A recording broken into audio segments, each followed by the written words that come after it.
If I can hear you and you can hear me, I would assume they can as well. I can hear you, and I think we're live. We are back. I am back. We're going to talk about the black pill.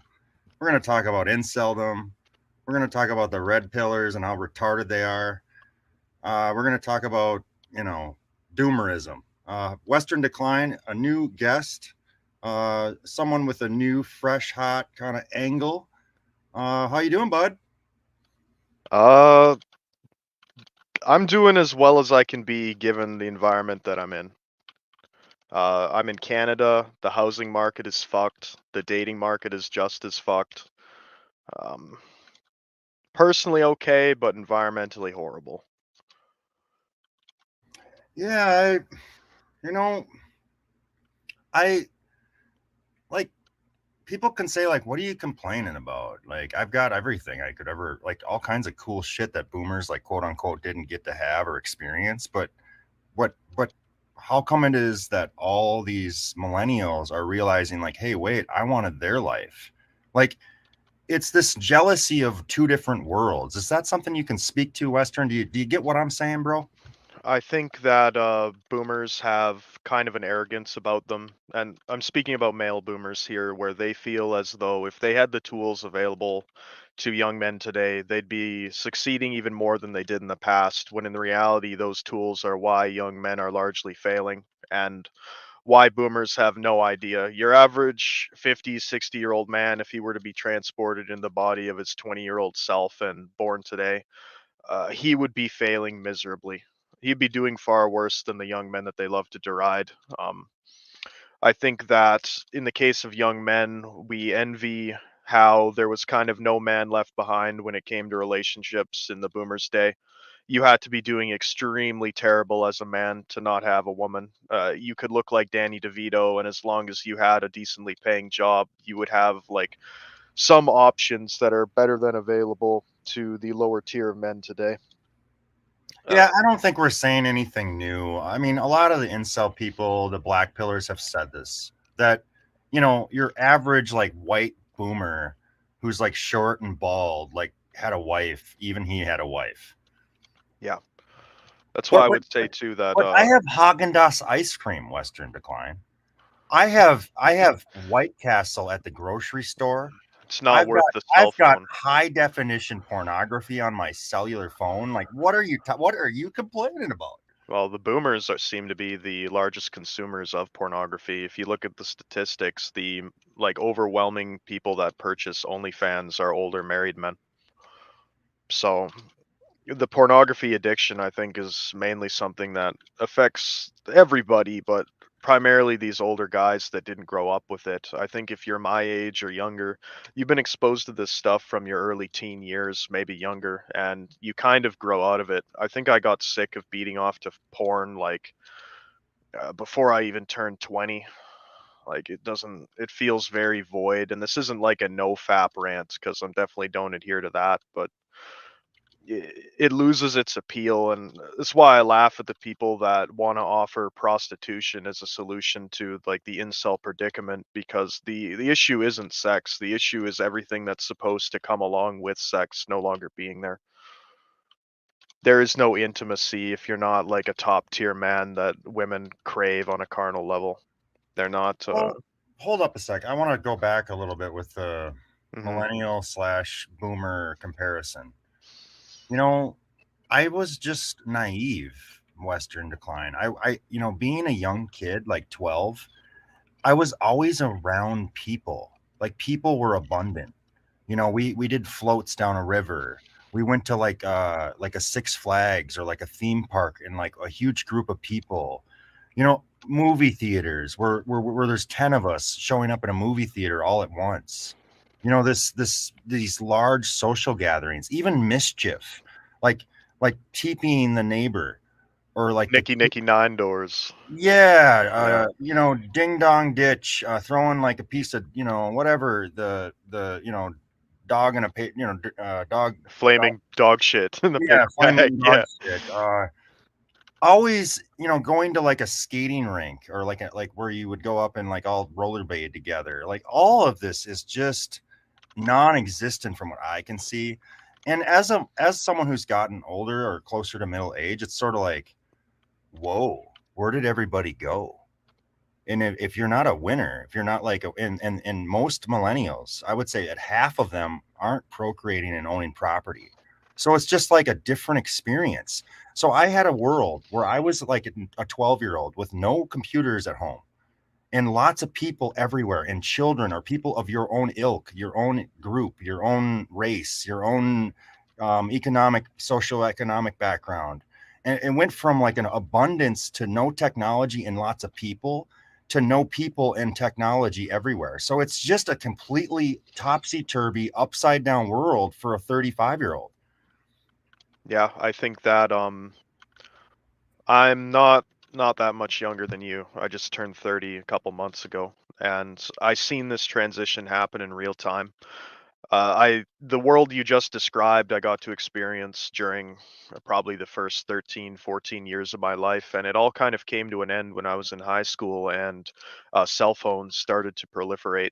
Because prior to that, it was already kind of on its way out because you had MySpace, you had AOL Instant Messenger, and there were all these social groups forming from the inside of people's houses where they weren't leaving them. You wouldn't even know these things were going on if you weren't privy to it through like your own social circle at school.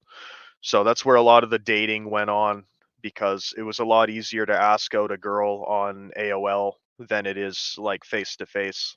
And if you missed this kind of cutoff, I think it turned into a big stumbling block for a lot of us. I know it did for myself because pretty much every girl you went to school with would end up with a cell phone.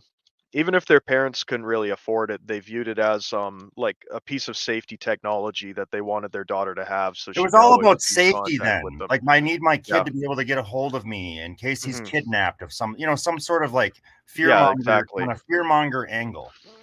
Yeah, and the daughters were always prioritized. Like if you had siblings and your parents could only afford one cell phone, it was going to be your sister that got it, not you. And what this did is it created a dynamic where every woman had a cell phone and could be contacted by the minority of men. So if you weren't one of these guys that was cared about by your parents enough, or your parents had enough disposable income for you to have one, you were almost immediately barred from even accessing women because women prefer all of this See, kind of covert deniability Western stuff. Decline, you're speaking about something. I know you're a little younger than me, and I'm saying like I'll go a step further. Like I'm old now. I'm a millennial, and there was an in before. Like we're not even saying cell phones. Like there was little things like Doc Martin shoes and Abercrombie and Finch, like, t-shirt or polos. You know what I mean? Like signifiers.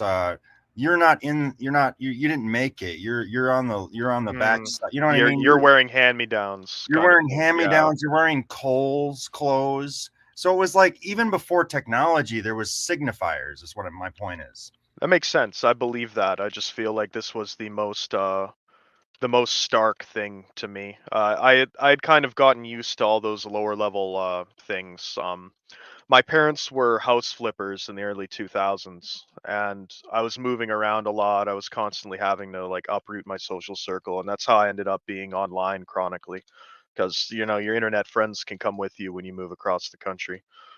But my parents they like worked their way up building more or buying more expensive houses and building them up, flipping them and rinse repeat. So I ended up with all those issues you just described where you're living in an area that's far above your personal income. My parents called it being house rich, cash poor, and that's like an apt description because you might live with the rich kids, but like you're not one of them.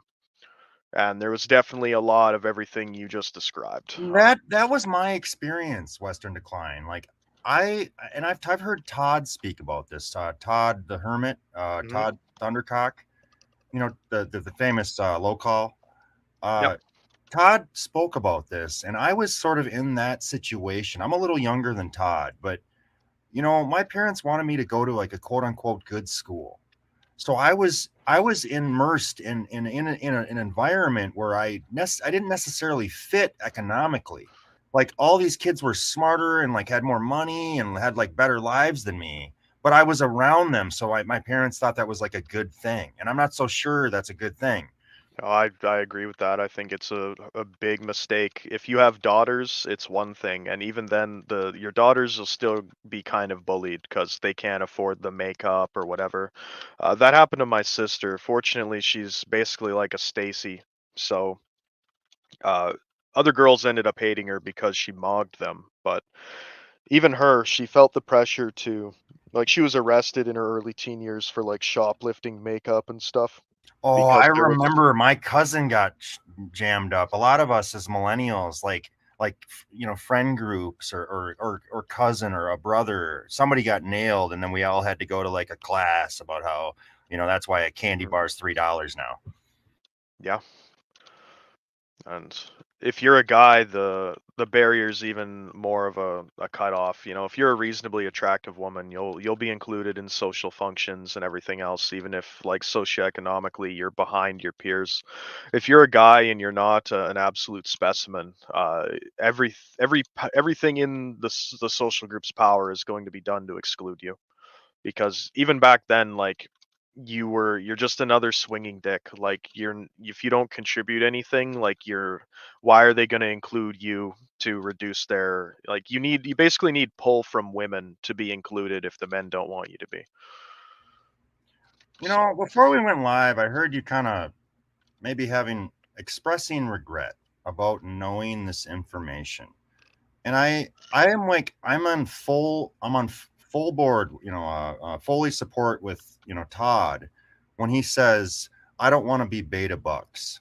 So like I'm glad like I'm not like a naive boomer who's like bald and short who like never really found love but thought he did. Like I'm sorry, mhm. like I'd rather know the poisonous spider is under the chair that I'm sitting in than be like ignorant of that.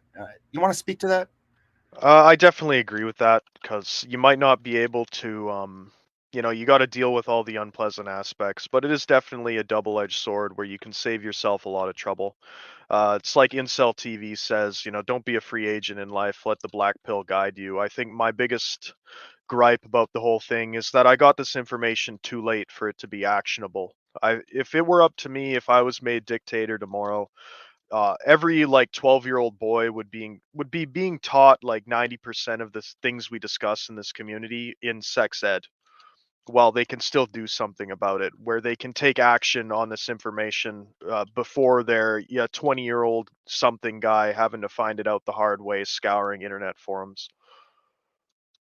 That's my main issue with it. It's the annoyance that if I had known this when I was 12, I would have played the game of life so much differently. And that's a lot of where I overlap in my tastes with Hell by the Dashboard Light, because one of his biggest complaints is that he spent so many years grinding away like a bug man, trying to push himself academically. And at the end of it, what does he have to show for it? Even if he gets a decent paycheck, a couple $100,000 a year, he squandered all of his most valuable years when it came to attracting women. You can always come back and re up on your education in your later years. You can take remedial courses, whatever. Which is If you. something, real quick, let me interrupt. Hmm. That's something that bothers me with feminism, where women prefer education and career over a man when they can always do that when they're 40. Like, what the fuck? Like, the idea that a woman can, like, not, is screwing herself over by picking a man and serving a man and a family and children and having kids and being like a housewife. She can go to college when she's like 40 after they're like 18 or whatever, or 17 or 15 or whatever. I agree with you. The issue is that, like we were discussing with the male boomer, millennial, zoomer divide, is that their mothers teach them this. The number one thing, the fathers do it too, but Wait they a don't minute, understand. don't blame the mothers. The boomer fathers are fucking Oh, garbage. They're they're all just they're as bad, They're okay? But so bad, bro. the boomer, They're telling all their daughters get a job, go to college, buying them yeah, but cars, buying them it's fucking education. That's true, that's true, but the thing is that the guys are like this because most of the boomers have the cheaper to keeper, happy wife, happy life kind of mentality. And as a result of this, they go along with things that their wife says that sound good on paper. Like, I want my daughter to be educated. I want her to be economically independent so she doesn't have to rely on no man. And at the same time, that boomer male doesn't realize that the reason his wife is preaching this to their daughter is because she doesn't want her daughter to have to live a married life like she had to. She despises her husband and wants her daughter to be economically independent so that she can be a single mother of a genetically superior man's child as a preferable option. So I agree with you that the boomer males are the ones that are they're the facilitators, but the ones that are really driving this messaging are the women that resent their husbands that don't want their daughter to end up in a similar situation, in my opinion. Are things really that bad, Western? My perspective is probably tainted because my parents had a very loveless marriage, so a lot of this hits really close to home for me. Before they divorced in my mid-teen years, I never seen them be affectionate once. Never hugged, never kissed. My mother slept on the couch instead of in the master bedroom with my father for the last 10 years, a decade of their marriage. So I seen this all firsthand, and I No, but seen. you hear about the fear mongering with like an Alex Jones. You hear about Mhm. Tucker Carlson kind of saying wild stuff about aliens, and we're always hearing it's the end of the world. You know, things are so bad. The government's corrupt. There's the debt ceiling, the immigration. Is it really that bad? Like, or is it just like Well, maybe we've got like technology to see a little bit of it? Like, was it any better 100 years ago? Well, it reminds me of that meme where it's got the guys on the tanks, right? And one says, "Listen, kids, listen, kid, things are pretty bad right now, but it's gonna get a whole lot fucking worse." And I think it's bad now, but the ceiling of badness is very high, and it can get a lot worse. So that's one thing First always harps on about is that people are as much as they complain, they're very happy, they're very complacent right now, and because of that, nothing is really ever going to change. We're kind of in this situation where people are caught between their personal grievances and their personal panaceas, where there's all these downsides, but uh, the the copium supply is at an all-time high as well. You know, games are better than they've ever been. You have access to all the pornography you could possibly consume, so it seems to be balanced out at this point. I don't see things going to change anytime soon as a result of that. I don't know Western Decline. I hear people in the red pill community. We've got a Pearl Davis out there. We've got like an Andrew Tate. We've got even like Tucker Carlson types, like right wing, like TradCon types, even right. Hmm. And aren't isn't everybody just a little bit delusional? And what I mean by that, and I'm bear with me, um, that this is all futile. And what I'm trying to get at, Western, is that I heard Richard Spencer discuss this many weeks ago, many months ago, about the American Empire and how it's sort of a sponge. It's sort of like jelly that you can put it in the palm of your hands, but it's still going to squeeze through the cracks. That this doughy kind of infinite, impossible kind of empire, this magnificent empire, like all you trad cons, like all you fucking like dissident people are retarded. Like the world you're gonna see in 25 years or 50 years from now is gonna be Wally the movie. And if you haven't seen it, I'm trying to I'm referencing a film, but my point is like it's all futile. Like we're headed towards hologramic girlfriends and just a weird world where there isn't going to be relationships. It is all transactional. You're going to have to pay to text a girl. Yeah, and I would say that women at this point are basically government property, and they have been for quite a while. And if you are you familiar with Monday, FA Monday? Uh Maybe. So Is that fat doughy kid?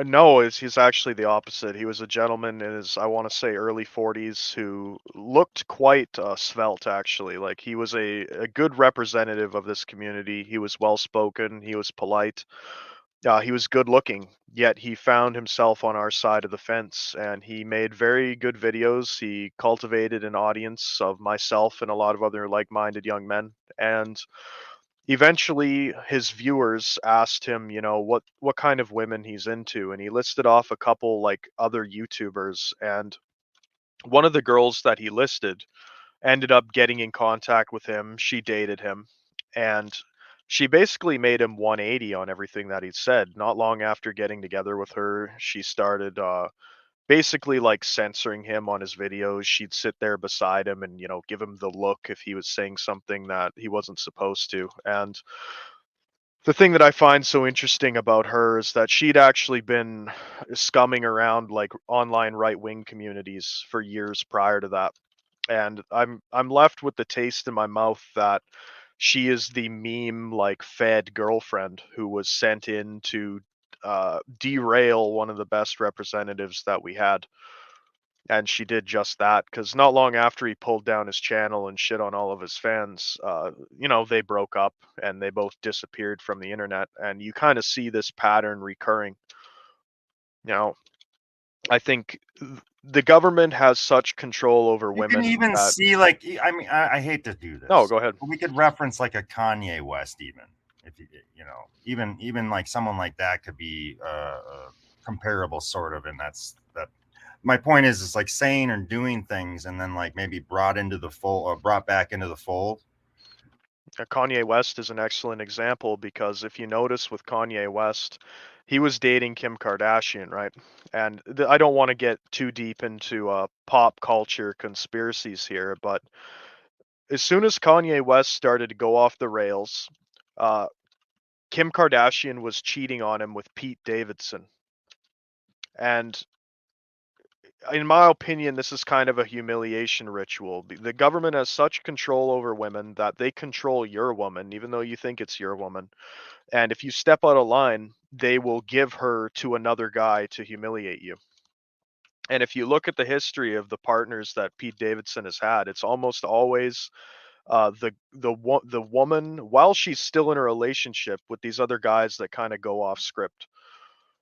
And I think that that's what it's come down to. If you've read 1984 by George Orwell, it talks about how women were always the amateur sleuths, the spies, the sniffers out of unorthodoxy, and they were the most fervently adherent to the dogma of the state. And I think that that's what we're dealing with right now, where the women are completely complacent with what's going on. You see the rift forming in right wing politics on Twitter, where there's basically a discourse going on right now. Lauren Southern covered it like a couple days ago, talking about how you guys talking about repealing the 19th, you guys are just too mean to women. And if you don't start being nicer to women, like women are all going to leave the right wing, is basically the idea. And I see them as here to co-opt the whole thing to ensure, like you were saying with Alex Jones and Tucker Carlson and Pearl, there is kind of something in the air right Well, now where Western, things might I change. hate to interrupt you, and I Hmm. want you to hold the thought, but Yep. also kind of speak to this. These people are all deluded. All these dissident right people, all these red pillars. I think you're a little delusional. You're a little like, like you think you're more maybe influential than you really are. And I hate to interrupt because I know you had another thought. No, you're right. It's like Alice in Wonderland or whatever. We're all a little crazy down here, and there's that quote about it's no measure of health to be well adjusted to a sick society. And I think that it's taken its toll on all of us. And the Vedic perspective on this would just be that we're kind of in the dark age right now, and there is nothing you can do. It is futile. It's the idea that you can influence change is a silly notion, and you're just kind of left riding out the wave of the dark age, you know, I don't know. trying That's to just hang kind on. of the black pill for me, Western. Is that there's really not a whole lot like I'm very proud of any dissident personality, a collective dismal, a mystery school, a hell by the dashboard light. others that I've known or streamed with, like my co-host Patrick, I respect people that are sort of pushing out their opinions and ideas, but I really just think it's futile. And I don't want to be a doomer, but I'm just being real. It's not that I want it to be that way, if that Oh, makes sense. I agree. There's another expression that says it's easier to trick a man than convince a man he's been tricked. So, it's good if you can convince one that he hasn't been tricked, but at the end of the day, you can lead people to information, but you cannot make them think. So it is largely futile. I guess it depends how much you care about reaching the exceptions to that rule, however small that percentage may be. I want to speak about agency and freedom as it correlates to the two-parent household. And that we live in this society where you have the freedom to destroy yourself. You have the freedom to get tattoos, use pornography. You have the freedom to smoke marijuana, pick it up at the local dispensary. You have the freedom to be a degenerate gambler. Um, is that maybe a is that maybe part of it, Western, with functioning people that they're just maybe not, that anybody who doesn't make it or make the cut is maybe just a loser. Like the two parent household and the people that sort of can get past degeneracy, or people that can maybe have that foresight, that that patience, that time preference to say, hey, wait, delayed time preference. Like the people that aren't making it in this world, maybe they shouldn't. And there's something to say about coming from like a normal functional household, having two parents, um and that's maybe part of the slipping through the cracks, is that agencies may be hurting. Like we don't have good stewards. You get to do whatever you want, so it looks like a lot of people are going to just screw up their lives. Well, the rising tide raises all vessels, and the lowering tide lowers them all as well. And you can't roll around with the pigs without getting covered in a little bit of shit yourself. And that's largely how I see society. I think that, you know, uh, do you blame the people that would do better if they had been given a better set of kind of guidance? Is how I look at that issue. You can you I don't think most people have agency. I think a lot of people are largely NPCs, and everybody thinks that about everybody else, of course, but I think that a lot of people would be doing better if you lived in a society that was structured a different way. Before this stream started, I was mentioning that New Age of the Barbarians thing, and another topic that was covered in there, and this was back in the 60s when all this stuff kind of got started, is that they were going to make drugs, for example, like very available. And you see this with the federal government is the biggest drug dealer. They arrest their competition. That's what the war on drugs is about. And the idea with making drugs proliferate was that it would act as a eugenic filter, where the only people that would avoid succumbing to it would be people with a heightened sense of agency and self-control, and they would avoid the desire to participate in these things because they knew the damage that they would do, whereas the other people would succumb to it. So I agree with you, but I think that it's also being intentionally inflicted on these people that don't know any better. you know a lot of people, Maybe as we've seen with the jab, they maybe just yeah. devil's advocate, like it's a good um pressure, like evolutionary pressure, or uh pressure for people to be better and like call the herd, maybe. And maybe there is too many people. That's a leftist talking point. No, I mean, I can see that point of view, and if it was being executed differently, I would fall on that side of things. My issue is that it's a catch-22 where, yes, on the one hand, it's culling those people, but it's not really culling those people. It's using those people as a ball and chain to drag down the overachievers in the group. Right? If you didn't Good have to point. Good point. subsidize with your taxes all of these people's poor decisions, then yes, it would be having the effect you're describing, but Which is a instead it's fear. almost Which is having the opposite. which is a true fear, I think, that bachelors or MGTOW types or just guys that are tired of women because they know they ain't gonna get a woman, is Mhm. that like having to like pick up the slack for millennial women who fucked up their lives. I mean, we're gonna have a whole lot of fat, frumpy white women with single moms. It's who's gonna take care of all these broads? I ain't. Yeah, it's a difficult thing, you know. If you're familiar with the history of Rome, they had to implement bachelor taxes in a last-ditch effort to try and convince people to marry, to partner up with the Roman women. And there was quotes at this time where I think it was like Credo the Elder or something said that, you know, Rome may rule the world, but Romans are ruled by their women, and we're in a very much similar situation where the only way out of this seems to be through. Women are not going to ever like this repeal the 19th talk and all this other stuff. It's not going to happen. Women will not willingly give up their ill-gotten gains. They're going to ride the society out until, you know, the wheels fall off. Yeah, you'd be a fool to think otherwise. So there's you're not going to logic them into it. I view women as being in an unholy alliance with the slave masters, where uh, the women have teamed up in order to enslave the men, and the women get an elevated quality of life in the short term, you know, like a Faustian bargain, but it costs them in the long run. The average woman has to be protected from her own stupidity, and if you give women freedom, they mostly use it to be a fat retard. And a portion of men do it too, but it's a smaller portion than women, where it's almost a behavior that appears across the board. I wanna ask you something, and I take your time. Mhm.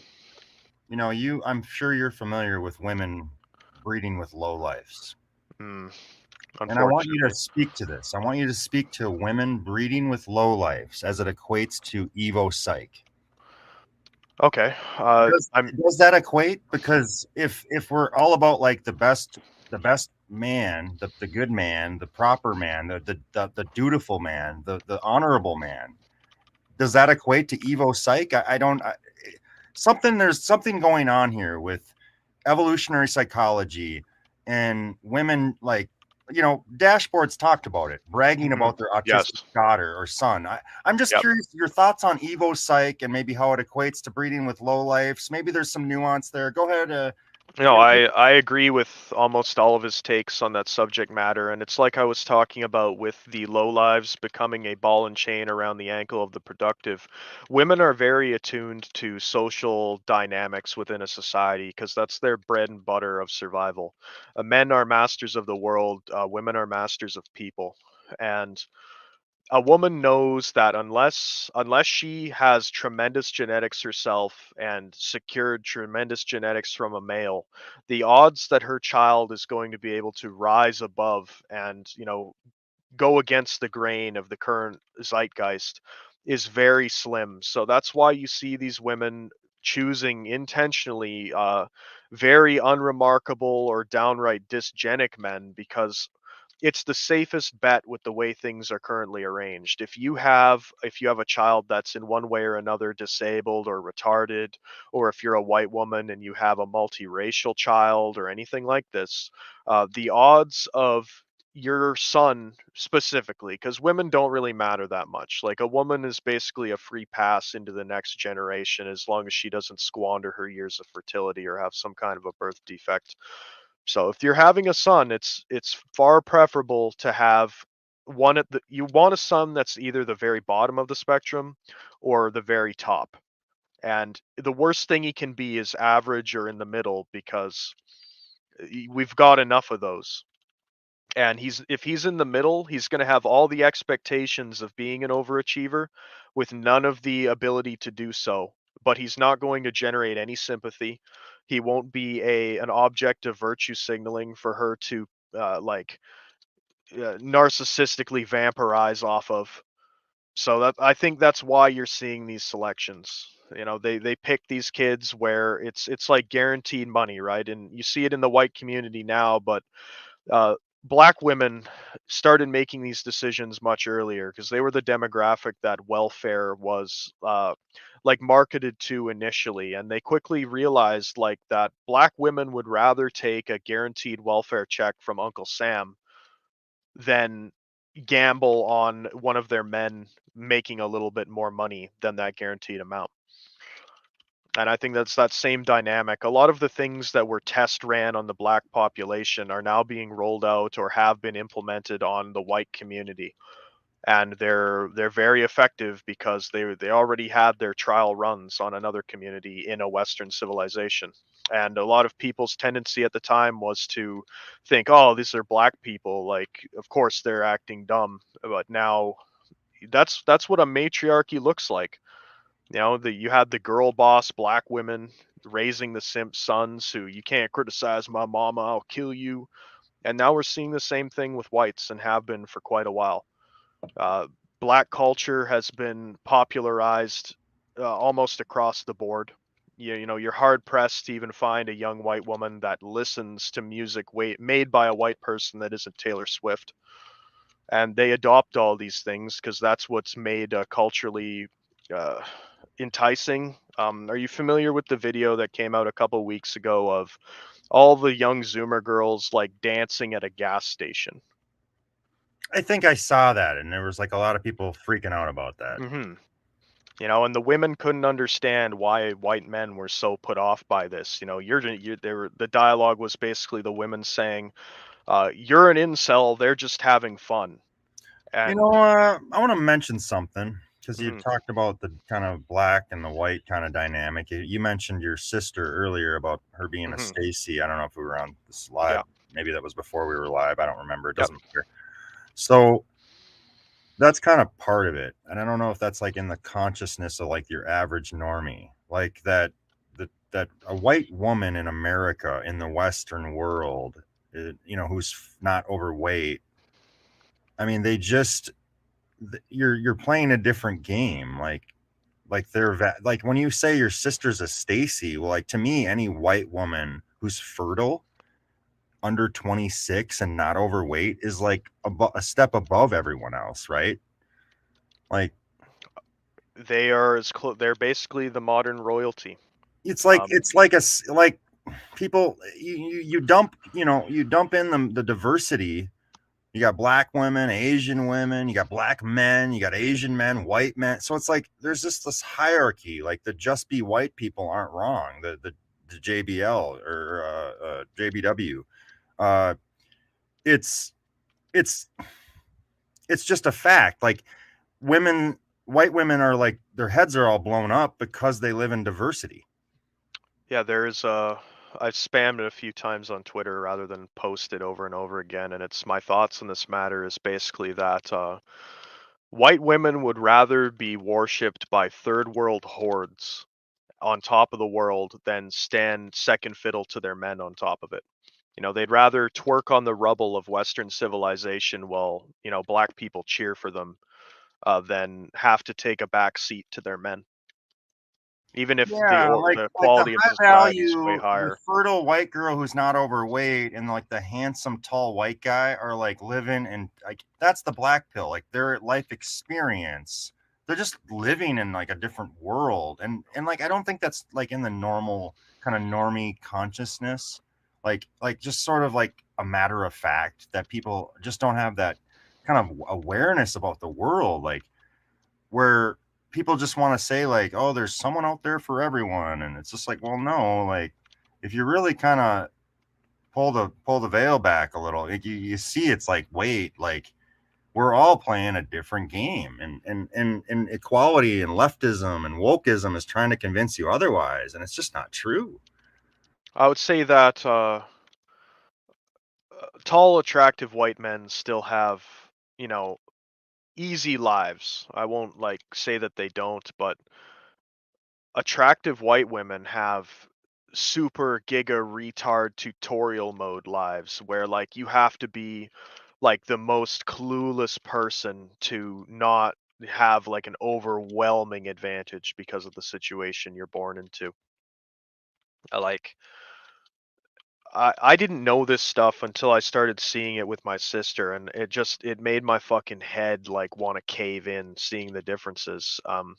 Looking back on my high school experience, a lot of the guys that did best with girls were not necessarily the best looking guys, but they were guys that had older sisters. And I those don't guys know. I always did, just think obsessing though, real quick, I hate to interrupt mm, Western. Like I just think yeah. obsessing about like the younger sister or your cousin who's like a Stacy who has like this great life.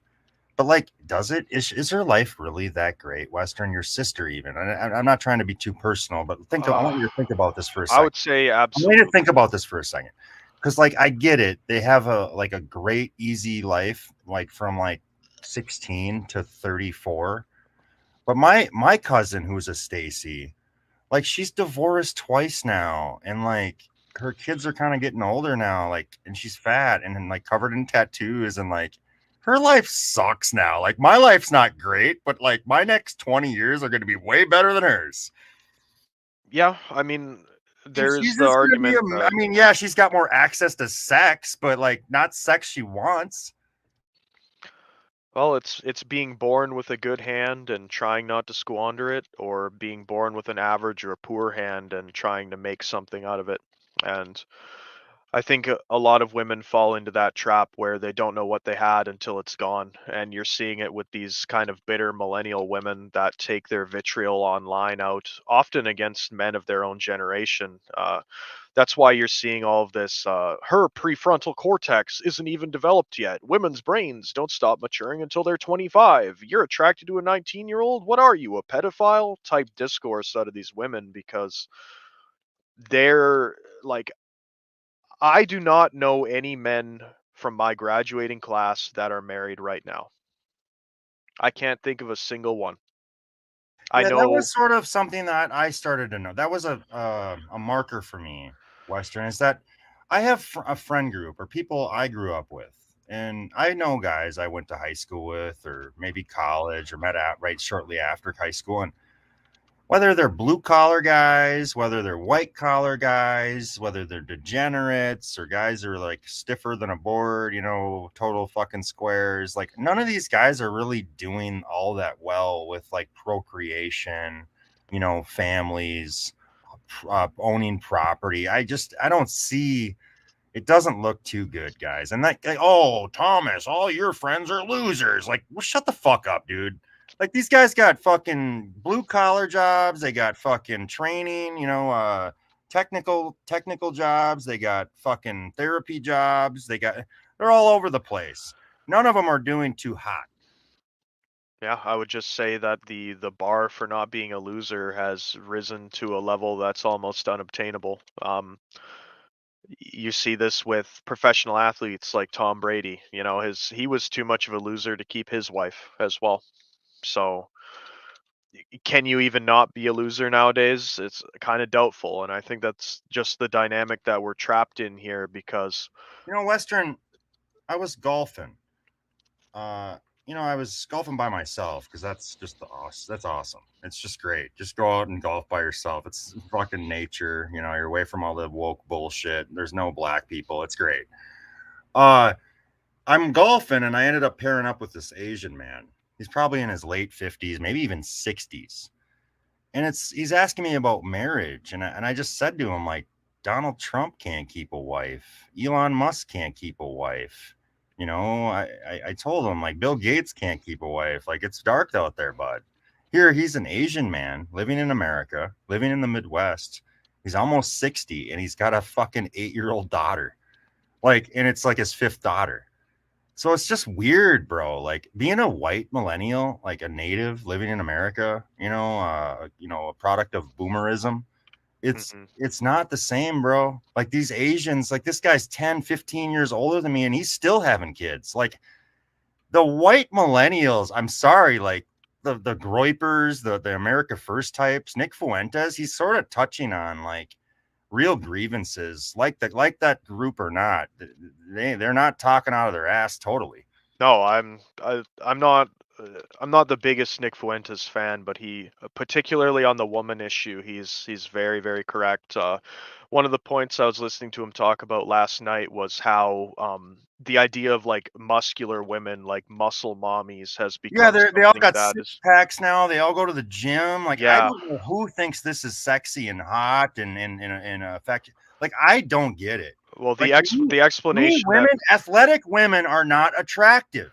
Well, the explanation that Fuentes gave for this phenomena is that we have stigmatized the attraction to young women, girls, so much that these very sexually repressed men, the only type of sexuality they feel that they can have openly is attraction to masculine older women, and that's where this is. It's the outlet valve for not getting a girl in high school, not having any kind of a partner in your college years, and you end up fetishizing these like 25-year-old women that spend all their time at the gym because that's the only thing you're allowed to be attracted to anymore.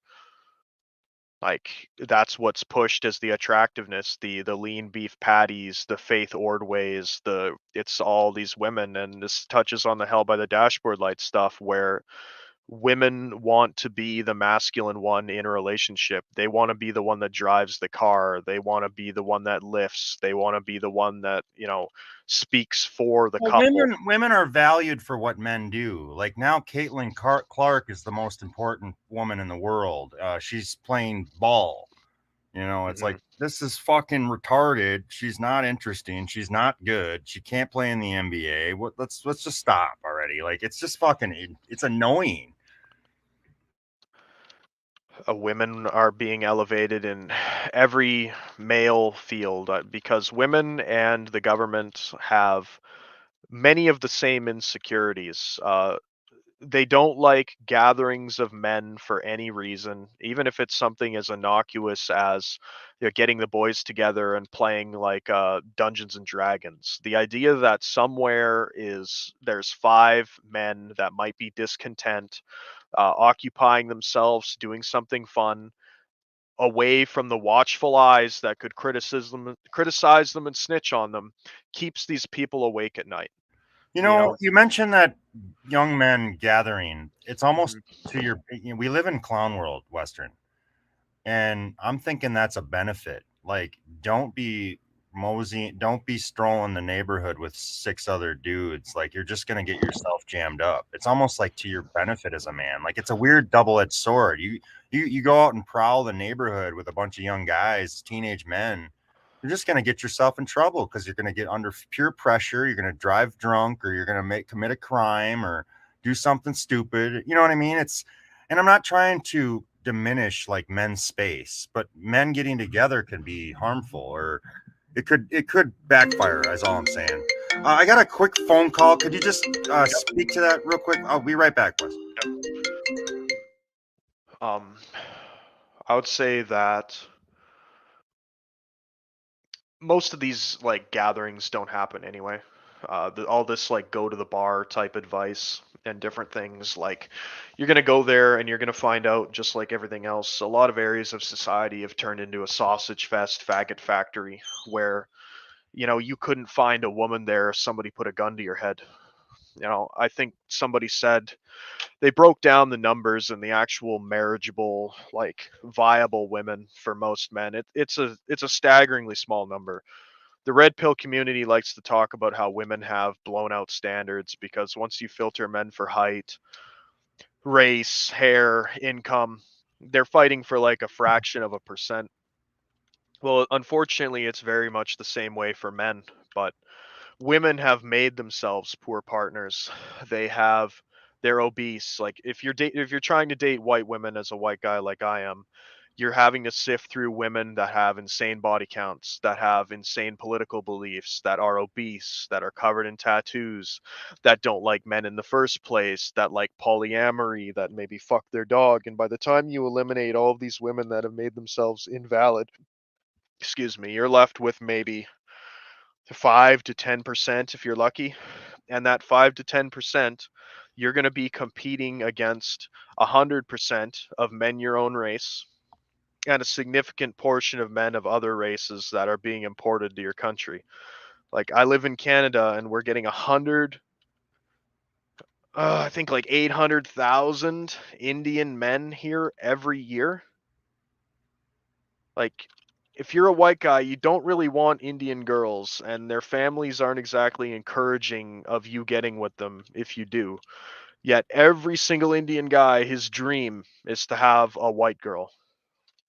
So you're competing against this. And in the area I live in, like I live in a college town in Canada, and the international students, the Indian guys that can afford to be paid for by their parents to come here, they basically lease out white women. Like the white women give these guys their most fertile years, from about the age of 16 until mid 20s. These Indian guys are buying the white girls drugs, alcohol, expensive trips, BMW cars, all this other stuff. And yeah, they might marry a white guy eventually, but the white guy is getting like Sanjeep's sloppy seconds by the time it's all said and done.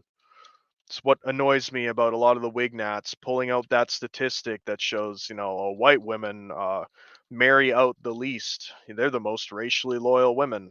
And I got to just disagree because even if those numbers are Have you? true, Those people are out of their goddamn fucking mind. Go to yeah, fucking the Mall of America, and all you're gonna see is Obama babies pushed by a white woman in a stroller. yeah, I agree. But I'm giving them the benefit of the doubt and saying that hey, maybe they're right, maybe it's true, but that doesn't account for women sampling the whole rainbow palette of men before they reach that age where they finally settle down and marry, and most of them aren't getting married anyways.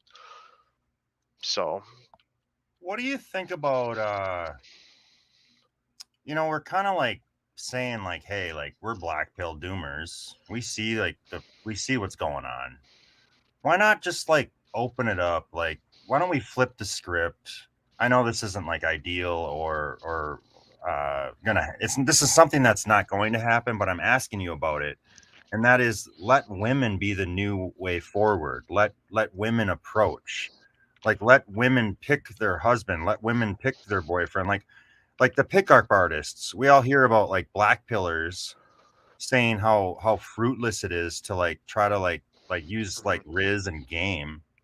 So like why don't we just go all the way? Like women don't want men bothering them, so why aren't they approaching? Why aren't they picking the boy? See, and this bleeds into what I wanted to get onto is like I'm on probation right now, and that whole story is very relevant to this because I would agree with your take. I think that with the political climate that has been fostered nowadays, the only sensible position as a man is to make yourself available, whether that be in public or on social media or whatever, or both, and leave the door open to women to pursue you. And first of all, you know that it's genuine attraction from them because women aren't going to pursue guys that they're not attracted to unless you've made it obvious that you have like money for them or something. And on top of that, it legally safeguards you because you'll have text messages, you'll have social media messages, you'll have something that you can point back to in the event of a false accusation where you can go, look, officer, she instigated contact with me. Like here she is texting me. Here she is in my DMs, whatever it is. And I'm not I'm not a very attractive guy. I clean up okay, and I've been approached by women at a few points in my life, so I know that this does happen. Women, if they want to, they'll you almost not be able to get away from them. Women are the stalkers that they accuse men of being. Women will hunt you like an animal if they actually want you.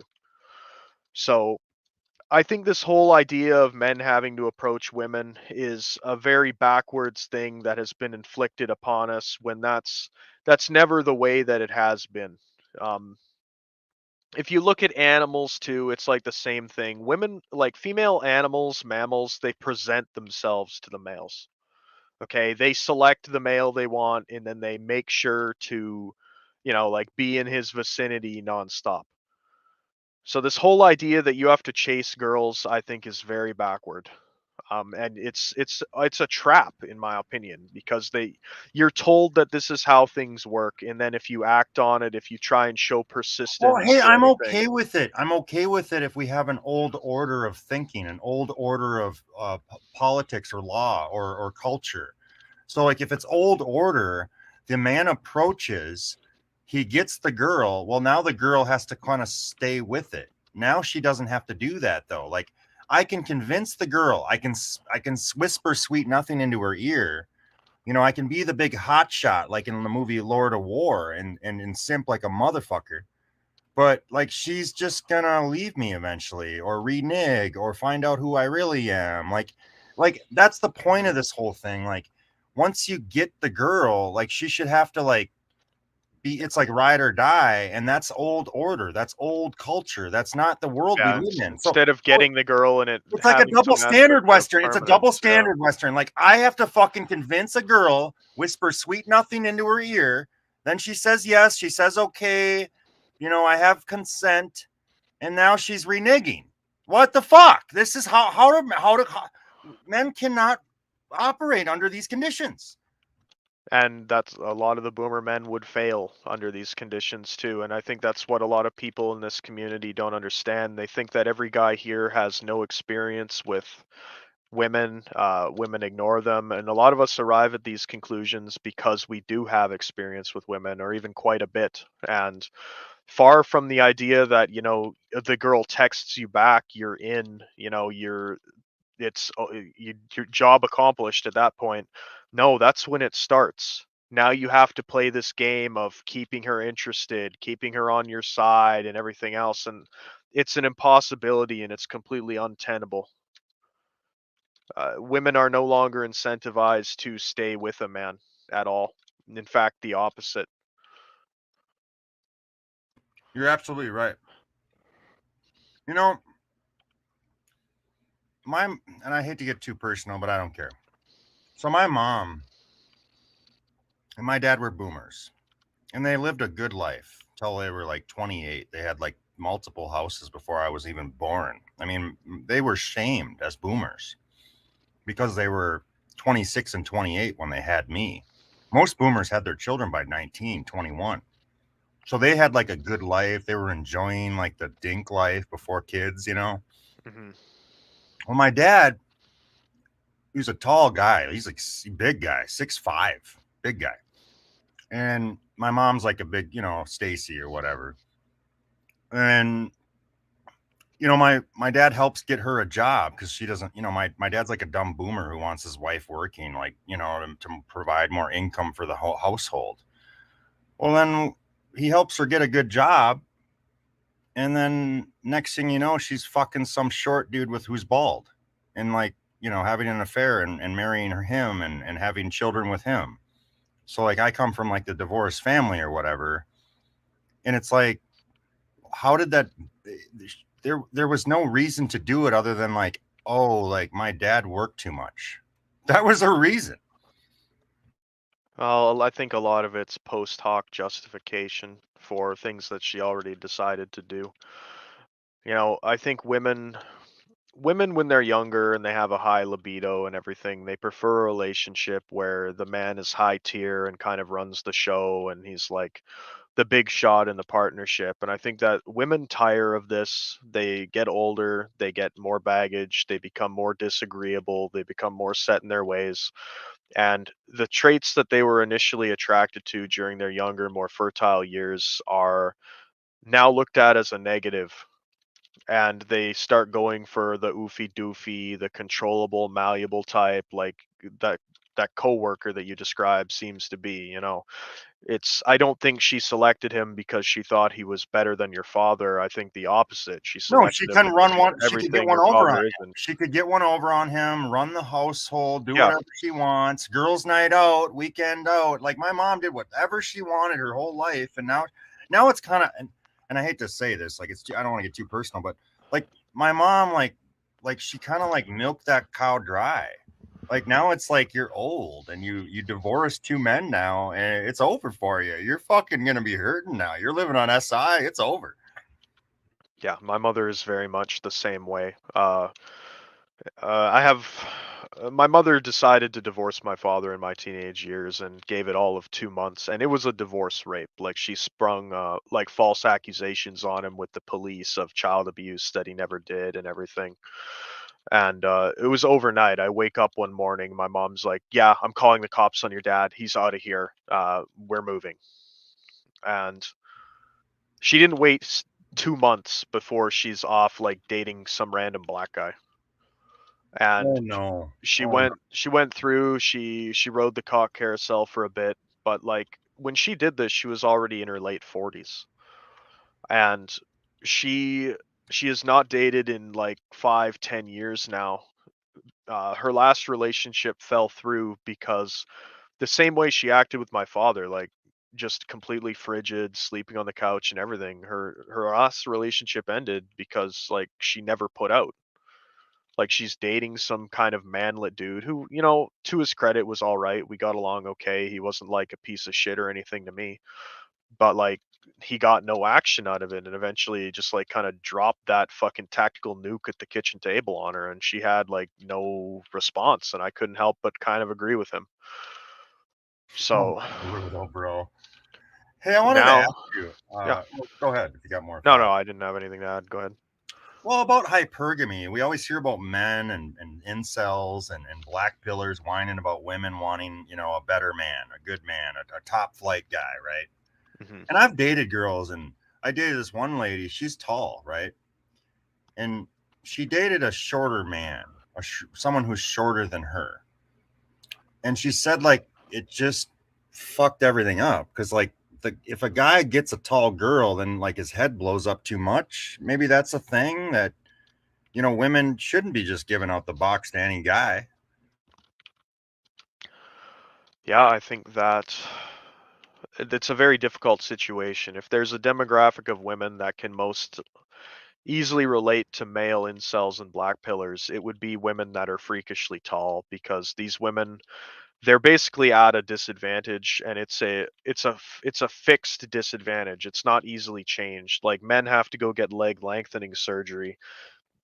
These women are in a worse predicament where they'd have to get limb shortening maybe because men are not aware of the value of their own height a lot of the times. You'll have these guys that are like 6'6", 6'8", 6'2", whatever, and they think they're getting women off of their riz or their personality or their style or their work that they put in or whatever. But women have made it very obvious, like they prefer a tall partner. But a lot of these guys don't realize. And they'll go ahead, they'll reproduce with short girls. They'll spawn a manlet son and then wonder, well, where did it all go so wrong? Why is my son failing? Well, it's because he inherited his mother's like 5'2" height, dude. Like he didn't get your good genes on that, roll of the dice.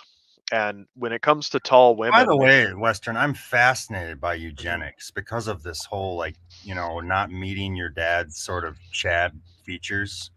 And I'm not saying my dad was a Chad. I think I'm better looking than my dad. And I'm not trying to say I'm good looking. I'm not trying to say my dad's ugly. I'm just saying like I'm a normal guy. But seeing like my father, like a little darker complexion, darker hair, and my mother's like fucking straight as Aryan, white, blonde, blue, big tits, tall, whatever. And it's like I see that, like holy shit, like my dad was way bigger than me though. Like I'm better. I have like a lighter features. Like I got I became more. It was like a eugenic practice, but almost dysgenic at the same time. Do you hear what I'm saying? Where my dad was a bigger man than me, but I inherited my mother's features. You know what I'm Yeah, saying? more of like the pretty boy type aesthetic Yeah, like than you I've are got the lighter hair. I'm more yeah. slender. I'm still tall, but not as tall. So it's like I didn't reach my dad's genetic lineage, but I'm almost better still at the same time. It's like that's why this stuff fascinates me. Where like the dad is like this Chad, and then he has like an incel son. It's wild to me. Like this whole how this turns out. You want a male heir as like a successful man, and your kid turns out to be like a flamboyant, like in that movie Braveheart, right? Where he's trying to pass this like lineage down, and his son's just like a flaming little sissy boy. And it's Yeah. just funny to me how the Chad can have an incel son. And my dad wasn't a Chad, but like I didn't like, it was just, I didn't get to, I didn't grow to his heights. And it's almost like I didn't reach the mark kind of point, right? Like where my dad was still like bigger than me. And I don't know. It's fascinating to me. This whole it makes me interested in this whole like eugenics thing where people are bald and have like like they have the horseshoe, and then you have like the widow's peak, and then you have guys who got hair all over their body, and then other guys they got it all on their head and not, they're skinless on hairless on their body. It's This stuff's fascinating, and you start to look around when you go into a Walmart and it's like, holy fuck, maybe it's worse than we all thought. Like we're all turning dumber, uglier, shorter, fatter, more disease. Sorry, I'm kind of rambling. No, it's okay. I think a lot of it is environmental. I think that boomers had it easier, not just the game that they were playing, but the physical environment that they were in. They ate out of less plastic packaging. They didn't have hormonal birth control and all the drinking water. They weren't exposed to this constant onslaught of estrogen everywhere that they went. And in some cases, I think that providing they take care of themselves and everything, young women today are more attractive than they've ever been. They're like nymphs a lot of the times. Like they're insanely beautiful, depending on like if they were like good looking to begin with. But men either get lucky and come out with kind of a TikTok e-boy like pretty boy look, or they're like balding like subhumans, and there's very little in between.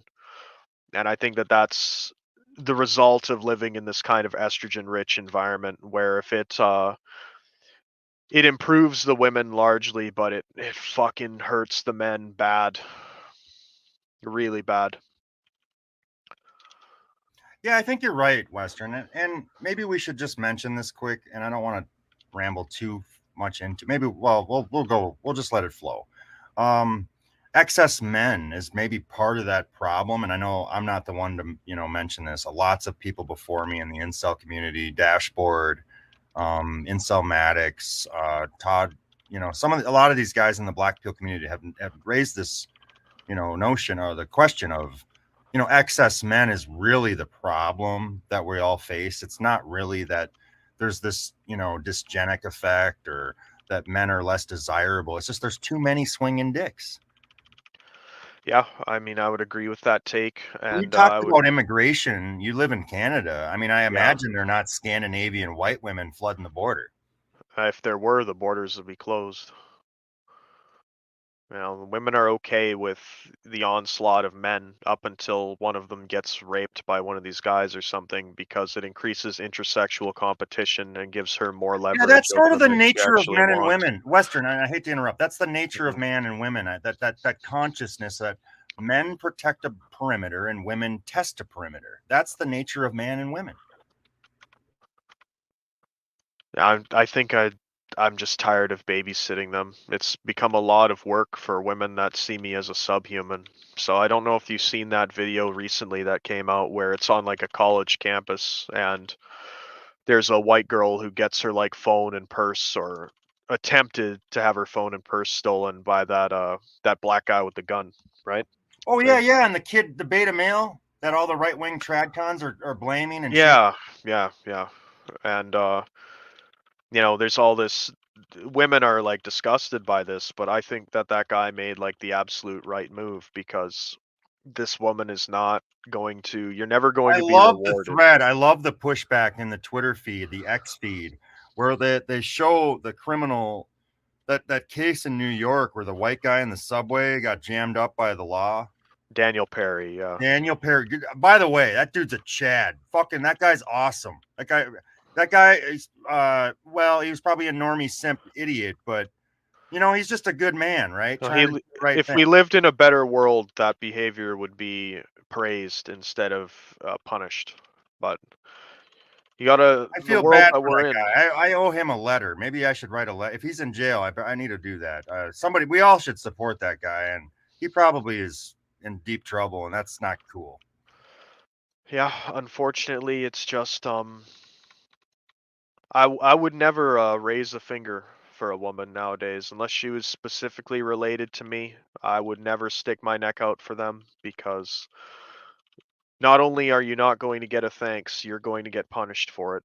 And this is women's ship to steer at this point, and if they don't want to take corrective action there, then it's on them. Western, you're making a good point. It's that you have to really kind of have an idea of what kind of environment you're living in, and that's what hurts my feelings, or that kind of hurts me a little inside. Knowing that there's naive young white guys, or even whatever men. I don't want to be too racial. Young white Americans out there that are just very blue pilled and naive to the world that they live in, and that understanding the environment so that you can navigate properly. And that's why I support black pillars, I support incelmatics, I support hell by the dashboard light, I support all these guys, because really they're protecting and helping men. I think that, like I said, if it were up to me, everybody you just listed and more would be responsible for designing a sex ed curriculum for young men to be taught in schools. Because it's not just STDs you got to worry about. You got to worry about baby trapping. You got to worry about women pitting you and other men against one another so that she can like spooge while you fight over her. You got to worry about all these sick dynamics. And the thing that bothered me so much about that alleged beta male that's getting like attacked for not standing up for that girl is that the women are giving more criticism to the guy that didn't step in than they are the attacker in the first place. The attacker is almost like a foregone conclusion. They don't even address it. They use the opportunity of a woman being attacked to criticize the man that didn't intervene. And it reminds me of a quote that was given about, I think it was like about the Bolsheviks in Russia or something. And this guy basically said that like uh if you're like a thief or something and the NKVD caught you with like a knife, they'd look at you as, oh, you grew up that way, like it is what it is, like you know no better. But if you are like a smart person, you're like a good guy and you're found with a knife, it's not swept under the rug like that. It's not ignored. It's tantamount to terrorism. Like you shouldn't have that. What are you going to do with that? And it's the same thing with the sort of dynamics we're seeing now with women and criminality. And this is why I'm one of the guys from the incel discords that I frequent. He likes to go on TikTok, and there's entire sections of TikTok where inmates in prison will upload a like a 30-second, minute-long video of them describing themselves, looking for like people that want to talk to them while they're doing time.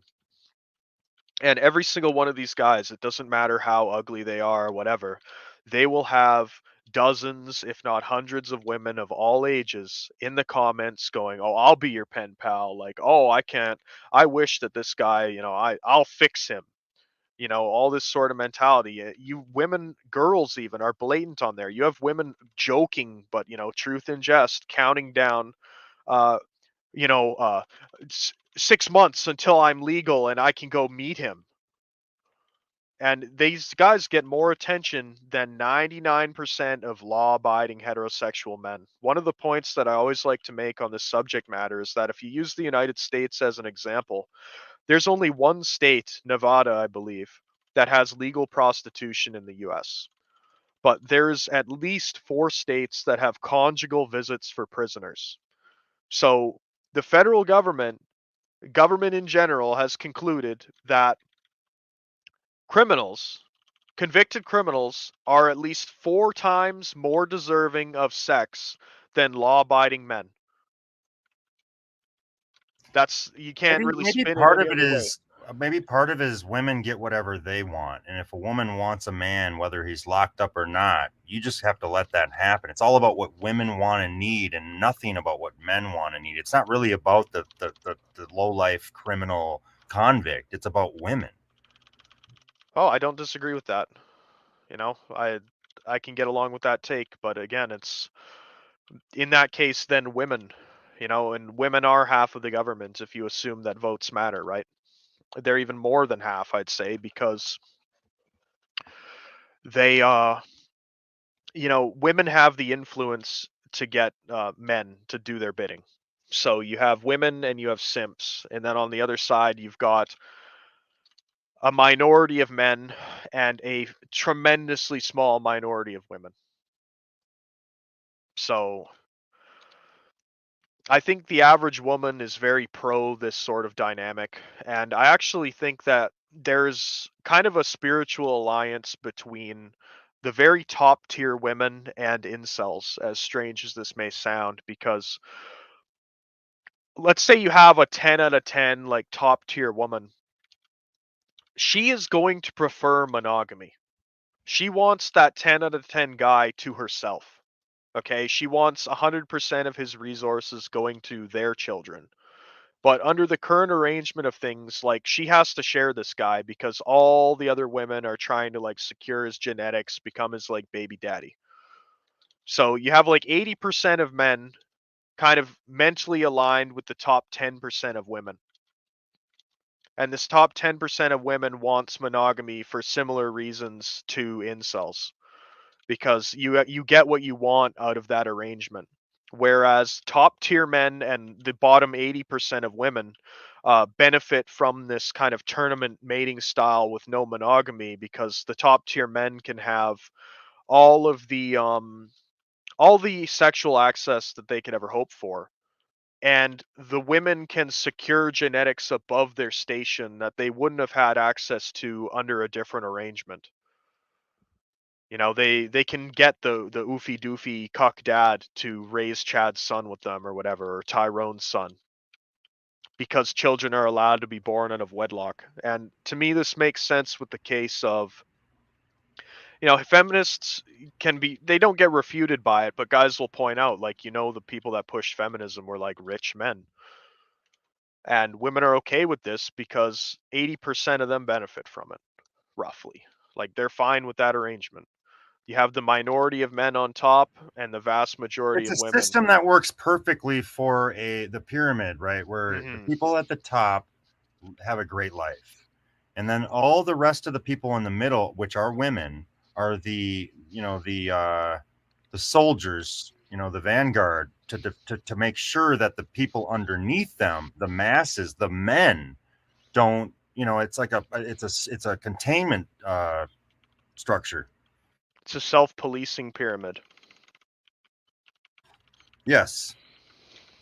What would you say to the people in the chat that think that maybe you're a bit of a MGTOW retard and that you're downplaying Oofy Doofy, you're downplaying Wounded Bird Game, you're downplaying the fact that you said it earlier that women want to steer the ship. They're at the gym, they're the ones pumping iron. I mean, I would say that I'm not a MGTOW. If anything, I'm a man sent his own way. I went through like a MGTOW phase, but a lot of those guys are just, coping for one reason or another. You were like sent your own way. This attempt to take like ownership of it and be like, no, I'm not fired. I quit. Is It is what it is. Like, it's a phase I went through. Um, I don't know specifically what point they're like disagreeing with because I'm not like reading the chat, but No, that's fine. I just want to maybe throw that at you, see what you had to say about it. If people have questions, go ahead and put them in the chat. If you have a disagreement, make it, put that in the chat and we'll read it out loud. I want to kind of shift gears a little. I'm not sure how familiar you are with film. I like to talk about film and movies, and I'm going to ask you about a couple of film characters as it equates sure. to Black Pill. Now, I'm sure you've heard of the film Tommy Boy. Actually, let me Chris refresh Farley, here. Chris Farley, and David Spade as Richard. Okay, I've seen just like clips of this. It's not Okay, one we've that I've got the watched. fat kid. We got the fat kid, a jovial, fun guy who's Mhm. the fat kid who's got a rich dad. And then we've got the working class, tries to, make it in this world. He's coming from nothing and he's resentful towards the fat, doughy kid. So we've got Tommy Boy, we've got Tommy and Richard. Chris Farley, we've got Richard in this film, Tommy Boy. They're both basically not successful with women. But I'm just curious about your thoughts about, navigating through this world because you got to live your life, Western. You're going to be here tomorrow. We're going to, you're going to wake up tomorrow. You're going to have a cup of water, maybe a bowl of cereal, whatever. Put on your underwear. You got to wake up tomorrow. We've got to live this life as black pillars and maybe genetic dead end. Maybe you're short or you're a manlet or you're a fat kid or whatever. You got a fucking horseshoe, bald spot. I'm Yep. just curious, Western. What are and I know you don't know, and I'm bringing up a movie that maybe you haven't seen, but in the movie, Richard and Tommy Boy are trying to sell brake pads. Okay. One of their clients says, "I don't like you. I never liked you. You're a smug, unhappy little man, and I hope you fail or whatever." I'm paraphrasing, Yep. but you have that kind of attitude with these two different people. One who's a jovial fat kid who's got a rich dad, and the other is coming from nothing, but he's at the same. They're in the same place together. They're doing the same job, and they're not successful with women. But I'm just curious, and I hate to ramble too far. I'm all over the place, but what do you think about that? Where having the right attitude with your life, the Chris Farley Tommy Boy character is he's going to enjoy his life no matter what, and being maybe that smug, unhappy little man. I mean, maybe PMA is part of it, like having the right attitude in life. Yeah, I think it's a big part of it.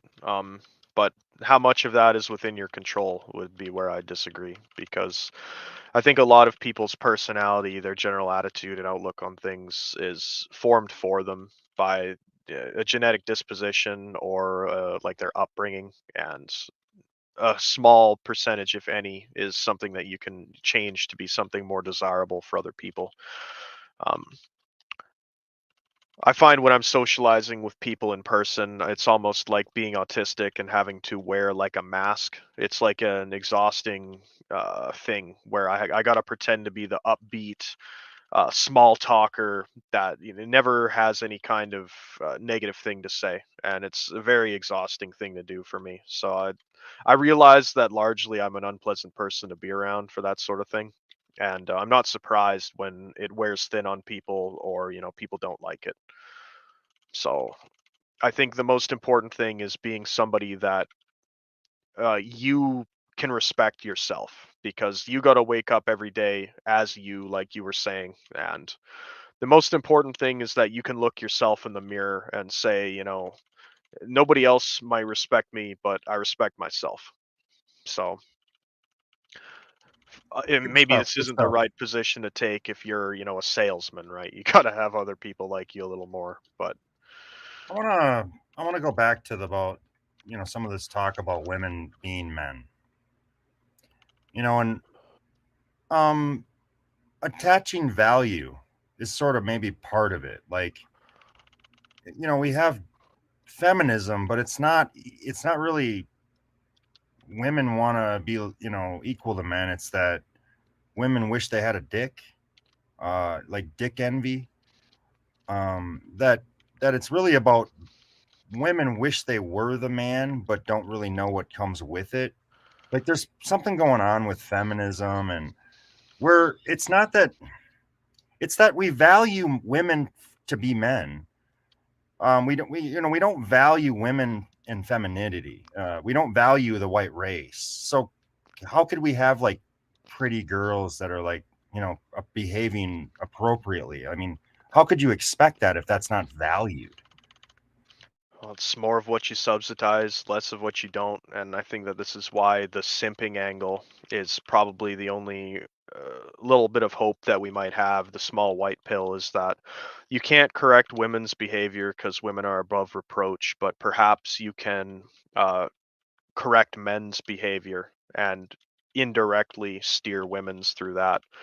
So you can't get women to stop seeking attention, but maybe there's a small chance you can get men to stop giving it to them. And I think it'll take a while for this to really kick in, because boomers are like the ultimate simps. They buy their daughters new cars, everything else. No one's good enough to date his little princess unless, the guy's somehow's making more than her father or whatever, and mogs him in every way imaginable. And even then, the guy's going to probably have an attitude about it. I think that this is also why you see interracial dating being so much easier for almost everybody involved, because people are on their best behavior in interracial relationships because they're almost like an interracial ambassador, like they're a representative of their people.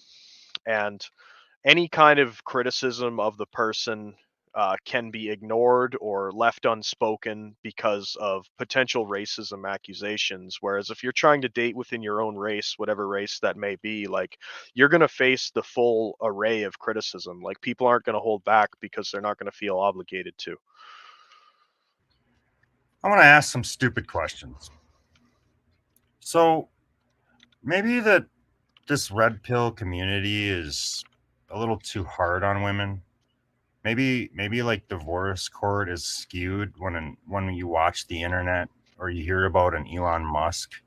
Like, do women really get like all these like cash prizes? Like, I'm talking about the majority of women. Like, yeah, sure, some of them marry a hotshot or hook up with an NBA guy, but are the majority of women like benefiting from a marriage, like financially? I mean, is this little off the mark?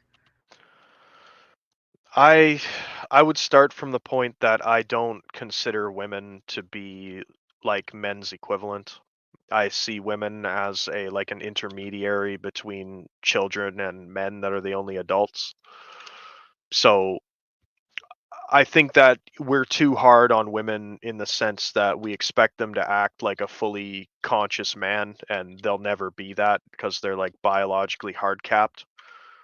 So I do think that we're too hard on them in that regard. But in terms of divorce and everything being cash and prizes for them, I I'm can only asking you, speak off. Western, and maybe you haven't thought too much about this, but we always say women live on easy mode.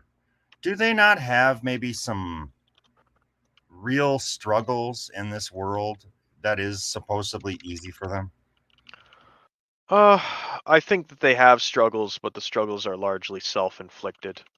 It's women are kind of like a blind man stumbling around in a room full of like push pins on the floor. If they would take their blindfold off, it would be very easy for them to navigate, but their like arrogance and hubris blinds them and leads them into a lot of trouble that would otherwise be avoidable if they were more humble and willing to take advice. A lot of these women, if they would just, even if they just listened and considered the input of their male family members, they'd avoid the vast majority of the problems that they find themselves in. And this is going to be kind of a, I'm sure you might, I don't know, I'm going to ask the question, and we'll just run with it.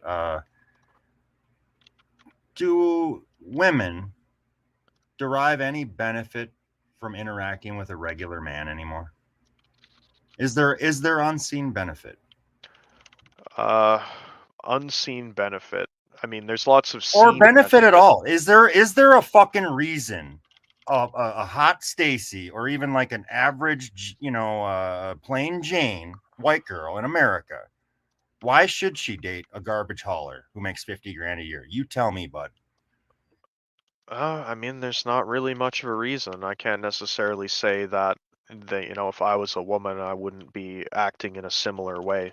Um, I think the issue comes not that the Stacy won't date the garbage man necessarily, but the fact that, the low mid-tier Becky won't even consider it either. Because the same way women all hop on the same fashion bandwagons, they all wear the Lululemons. They used to all wear the UGG boots. They all want the same thing, and it's the same shit with relationships. Like, the low tier Becky, the fucking chubby frumpy girl, feels entitled to the same caliber of things that the Stacy is getting. And when it comes to my personal experiences, I would rather be rejected by a woman far out of my league than one that I feel as though, you know, is more on my level. because it's easier to rationalize and cope with. Like if you're going to get rejected anyway, I'd rather hit on exclusively women out of my league, because then it's like, well, I already kind of knew it wasn't going to work, and you maintain that like dignity and self-respect doing that. I kind of understand why a lot of women have the chat only mentality, because I'm kind of a Stacy only sort of guy where like, you'd think that, dating down a bit would get you better behavior from a woman, and that hasn't been my experience at all. In fact, the uglier girls are the ones that have been like more vicious to me. They get more offended the idea that you think they're on your level, and they want to like take it out on you, get back at you one way or another. In my experience, attractive girls they're used to being hit on by all sorts of men. They're more gracious in declining, that sort of attention. It's the ugly to the mid ones that really have the attitude issues. Do you think pornography is a healthy outlet for these men that aren't having sex, or do you think maybe it should be maybe perhaps illegal? Mm, I'll preface this by saying that like I'm a weeb. So I stopped using pornography in the traditional sense in my like early 20s, and I like if I masturbate it's almost exclusively to like 2D like anime girls now. So if it were up to me, I would make pornography illegal, because most of it is like soft core. Like even if you're watching so-called straight porn, okay, like male, female, heterosexual stuff, like you're still taking like the position of the cuckold when you're watching it. You're watching another guy fuck. So from that perspective, I think porn is bad. I think that it's bad from the perspective of it provides an avenue for women to be immoral. Uh, and like benefit from it. It's like cheap, easy money if they're attractive. Um, and I think that it encourages like a lot of bad behavior. Lots of guys would be, they're pro porn in the sense that they like beating off to it, but how many guys would be pro porn if, their daughter got into it or anything like that? Probably their tune would change pretty quick. So I think that pornography should be limited to basically no porn of real women is how I feel about it. It should be available as an outlet, but it should be basically like art only. It should be illegal for real women to do porn, I think would be the acceptable compromise in my books. I wanted you to read this tweet if you could. Sure. And the meme has been deleted, but the meme was a picture of every man, woman, or not in woman, every man of every race, dog, horse, Oh, Pepe. lining up for the chick on the Yeah, couch. yeah. I Yeah, want yeah. you to respond to this tweet. Go ahead and read it out loud and then respond. White men post this stuff, and then conservatives sympathize with them for not being able to find a wife. It's pretty obvious why nobody wants to date these guys. If you have the same internet history as Vaush, you don't deserve sympathy. Um, my thoughts on that is that I'm of two minds about it. Where, on the one hand, I kind of agree with her, because it's like a he who is out without sin cast the first stone situation. But where I disagree with it is that she presupposes innocence among these women, which is not the case at all. Like young women consume more violent, more depraved porn at a greater quantity than young men. Like it's young Zoomer girls that are obsessed with being choked. They're the ones listening to fucking like whips and chains. They're the ones doing like financial domination, pay pig shit on the internet. Like this idea, They're watching violent pornography, so it's like we really can't. I don't know, like shut up. yeah, it's women have this aversion to taking any kind of responsibility at all. And you're never, the only time you'll get them admitting to anything is when they think that they're going to get off the hook of something bigger. So I thought we'd bring up Miss RFH, a very polarizing Twitter account on X. I figured I'd have you, maybe read this tweet in response to what she's sharing, and then maybe if you had a thought or an opinion of this Twitter account. Uh, yeah, I mean, personally, I have Radfem Hitler blocked. Uh, she's like oil to my water. I have a hard time differentiating between what opinions she actually holds and what she's posting just to drive engagement. So I That's a don't great, doubt. well, real quick. That's a great point, Western. It's really just contrarianism. It gets fucking old, and this account triggers me. And I'm glad this account exists, but I just don't think are the black pillars need to blow this account up. They need to or blow it out. Just we need black pillars to just really go ham on this account. The thing is that you're playing into her hand, in my opinion, if you do that, which is why I blocked her. The accounts that I've seen that have managed to like deal her a telling defeat. You have to be a guy that is openly successful. You got to be a decently attractive guy with like a family and kids and have it be verified, and then what you say to her will like carry some weight. Um, there was a guy, I think it's Slumzog Millionaire or whatever on Twitter, who has he like thrashes her every time he responds to one of her posts because he meets those criteria, and he describes Radfem Hitler as basically being a loser widow. Okay, like she's the sort of girl that got like pumped and dumped by men far out of her league, settled down with an oofy doofy, but then even the oofy doofy husband still like left her because she has such a shit attitude, and now she spends all of her days screeching into the void on the internet because like she wasn't even able to keep like a loser. Even a guy with little or she thought had no options can't tolerate her because she's so unpleasant. So that's my opinion of her. Some of her stuff's kind of funny though. Yeah, it Like is, and I still follow it, and I respond a little bit here and there. But all the black pillars listening, go ahead and give her a follow and blow, get in those. I mean, maybe not, maybe banner my Western. Maybe that's your take. if you can stomach her, that's on you. Like I said, sometimes she's funny. I'll click a post that of hers and read it, but generally speaking, I find her to be more aggravating than she is enlightening.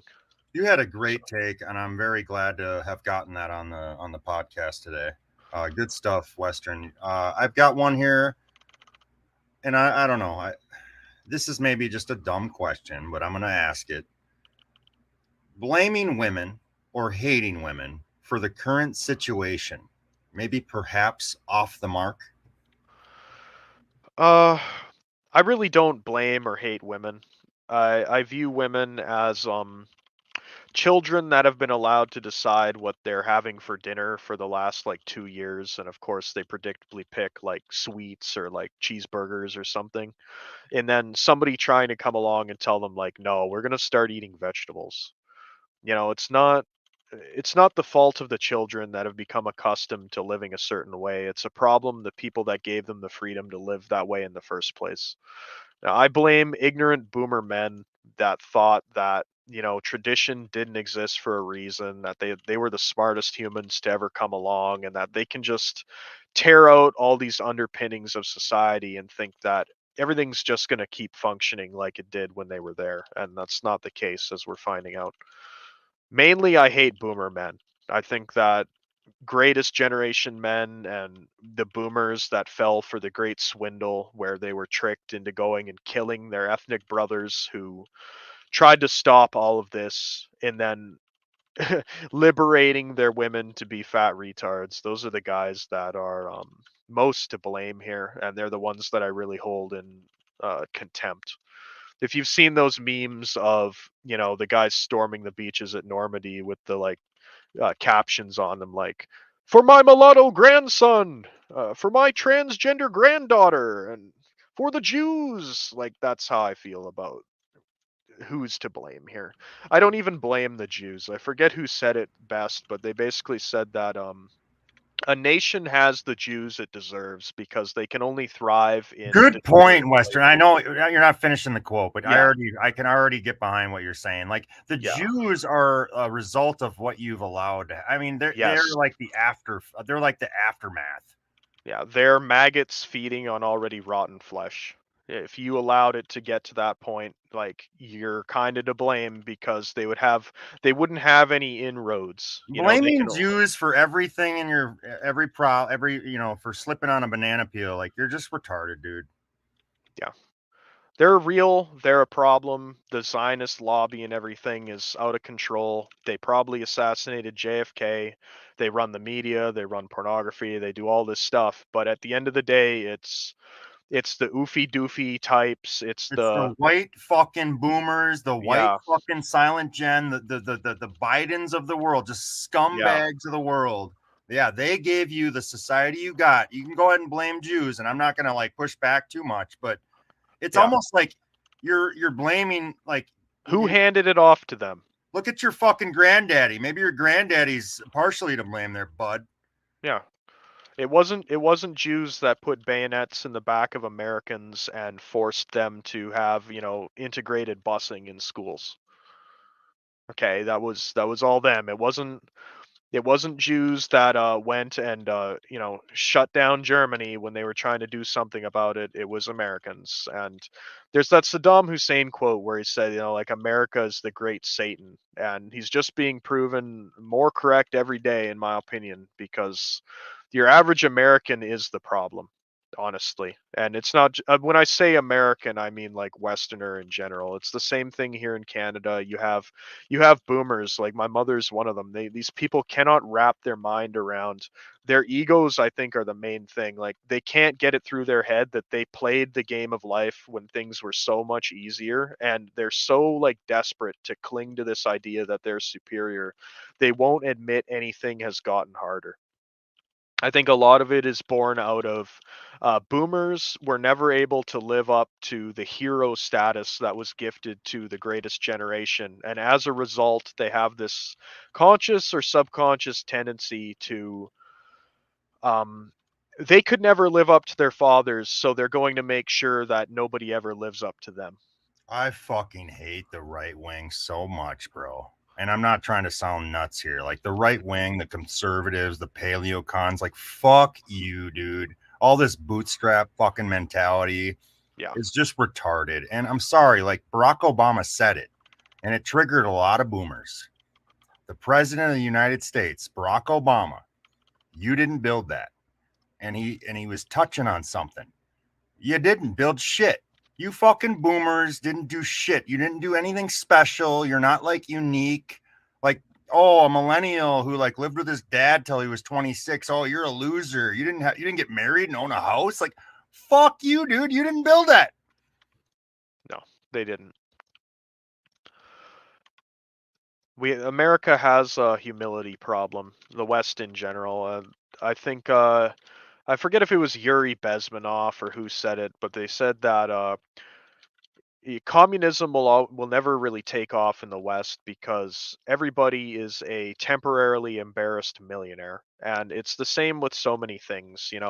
You can be a bald, fat, pot-bellied boomer, and you think that you're a Chad, you're a temporarily embarrassed Chad, and that you're in a position to give advice and everything else. And the reality is, nobody should take advice from anybody that is not in a position on the subject that they're giving advice that they'd want to trade places with. If I look at your life, if I look at your existence and go, "Wow, dude, like you're a fucking loser. Like you don't have anything I want. I don't envy you in any way. Why should I take a word of advice from you at all?" And I feel the same way about myself. There's a lot of people that would look at me and go, "Man, you're a fucking retarded loser as well. Like why am I going to listen to a word you say?" And Some I of the would most yeah, insightful people I've ever met in my life were fucking down low, bro. They didn't have a pot to piss in. But the idea that every person you see walking down the street as an American, you think, oh, you don't have a car. Where's your Audi? Where's your BMW? Like this whole like attaching value to material. and that there is no honor, there is no code of ethic. There is, you know what I mean? Like Mhm. just dismissive towards people, and that's what I want to bring up with Western. I want to ask you, you know, being proper with the opposite sex, or you're a loser? Question mark? Question mark? Like I don't know, bud. Like, like just because you're, you know, like a 28-year-old living with your dad is like a Zoomer millennial or whatever the fuck generation that is. Let's say you're 27, you live with your dad. Are you just automatically a loser because you don't have? You're not slaying puss. Like God, it's this the red pill, the like the fucking trad con people, like the people that, oh, you know, the Andrew Tates of the world. Where's your Bugatti? You don't have a Bugatti? Well, you're a loser. Like fuck you, dude. I This is want what I think the whole purpose of Andrew Tate actually was, is he gives people truth that they've been kind of waiting to hear on the woman issue and the Matrix nonsense and everything else. And he's right on a lot of things, but the problem is it's all sugar to get you to swallow the materialism poison. Andrew Tate came along at a time when a lot of young men were getting black pilled on the economy, on the idea that anything but looks can attract women. And then all of a sudden comes Andrew Tate and he wants to sell you the idea that if you just generate GDP for the government, you know, you too can be a winner. You can have a fleet of Bugattis. You can get any woman you want with money. And the reality is just, I don't The believe that's reality the is, case. it's this AstroTurf. The dude's a fucking CIA spook son. Like fucking, it's Massage. all fucking AstroTurf. Yeah. It's faker than hell. Fucking Yeah. Eminem, Dr. Dre, P Diddy, fucking all this gangster rap, fucking tough guy media types. Oh yeah, listen to your rock, listen to your rap when you're pumping iron. It's all AstroTurf. It's bullshit. Synthetic masculinity. Like they don't. I'm not a very manly guy, but like I laugh, you know, you got these black rifle coffee types that, you know, their entire They're like Jewish. They're not even right wing. yeah, but then you got the Shabos goys that buy their stuff, that wear the black rifle coffee shirts and think that they're like And Nick that touches Fuentes on was the right on the nepotism, money that with touches this on the too. power structure, that touches on the fact that if a white company, that's my problem with the Jewish question. All these fucking quote unquote white guys on television, that's what fucks this all up. We They got a went Bill along with Maher, we got the Bill Mahers of the world, we got the Howard Sterns of the world. And the average person thinks white guys just get to do whatever they want when it's really just kikes, Jews, Hebes, whatever. yeah, yeah. Well, and white guys let themselves be the willing stooge for Fucking this. John Stewart. Oh, he's so edgy. Going after fucking George Bush. Oh, he's so cool. It's such a fucking. It's bullshit. Well, and look who's given to people as the accepted kind of thought leaders for young men. You know, you've got Joe Rogan who's a cuckold. He's got like interracial children. Is like So does he's Gavin McGinnis. So does all yeah. these fucking right wingers. They're all fucking they're. It's so funny to me. You look into all the famous white men. That's a fucking conspiracy, but I don't give a fuck. Like people can talk shit all they want or say I'm nuts, but you look into it. All these successful quote unquote white celebrities, they all got not, you know, niglet kids. You look at It's a a Bill Burr sleeping with a black woman, a look Robert De Niro, like all the like, look at Brad Pitt. You know, him and yeah, look, Angelina Jolie when she was at her peak. You know, let's go adopt five like Africans. You know, it's almost like it's a necessary price to pay for fame. Like, okay, you know, you'll be allowed to have this, but like, here's the catch. And it's not exclusively to Dwayne Wade. Dwayne Wade married that high fluting black woman, and now they got transgender children, and they were paid yeah, to and do it. it's not just white guys that have to go through this either. Famously, there was the whole Dave Chappelle situation where he objected to being made Very to wear. successful, very successful. Oh, you're a race mixer. Yeah, Oh, you don't want to wear a dress. Well, you yeah, don't get to 30 million. Sorry, bud. yeah, and you know, rap music. We touched on that too, and people complain about the wigger problem, about like white guys that pretend to be black, but that's for a long time that was the only kind of male sexuality that was allowed. Like white guys were getting browbeaten over like Very few white guys want to like attach themselves to like John Deere or Clint Eastwood. It's, they want to be hip. They want to be Mhm. Nick Fuentes. They want to, you want to like fit in with this diversity, but you want to be the cool kid. So like, yeah, embrace hip hop, embrace rap, embrace the fucking, the barbarian nature. Do you really have a choice if the women have already drank the Kool-Aid? You're kind of stuck playing the game that they've How the made for fuck you. am I supposed to feel, Western, when I'm going over to my cousin's as a 13-year-old boy, and I got my 17-year-old cousin who's a white girl, all nothing but homies on the fucking wall of her posters, all Yeah. homies, all fucking what is it? What's that guy that pretty boy white black guy, the pretty boy one? Usher. Usher, you got Yeah. it, Yeah. Usher. Yeah. No, I was able to answer that question because I seen the same shit, man. And this is why, like, as I don't hold women responsible, they're just being spoon-fed. But I hold responsible the people that gave the spoon away. Those are the issue. Who let people pump this into the heads of these girls and everything else? I mean, it's boomers. They get swindled every single time, and this is why this is a kind of a detour. But have you ever read Turner Diaries? I read about three-quarters of it. It just got a little Okay. pretentious for me. Oh, I for couldn't for handle sure, it. for I sure. couldn't handle it. But Um, and you know what? I don't want to disparage any white advocate. I think that Dr. Pierce was an interesting fella, but I don't know that, disregarding the masses, only wanting winners and the high quality white people and only caring about like good looking and the best white people.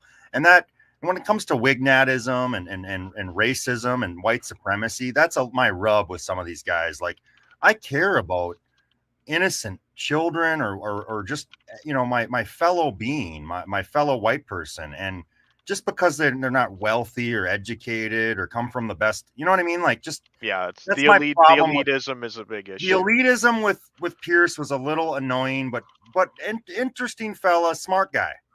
I only bring that up because my favorite quote from that book is where they're discussing the actions that they took in the South, and the guy's point that he made is that how are we supposed to give these people that we're like kicking out, the Jewish music producers and everything, a fair trial? Because according to the Constitution, the Jews took over fair and square.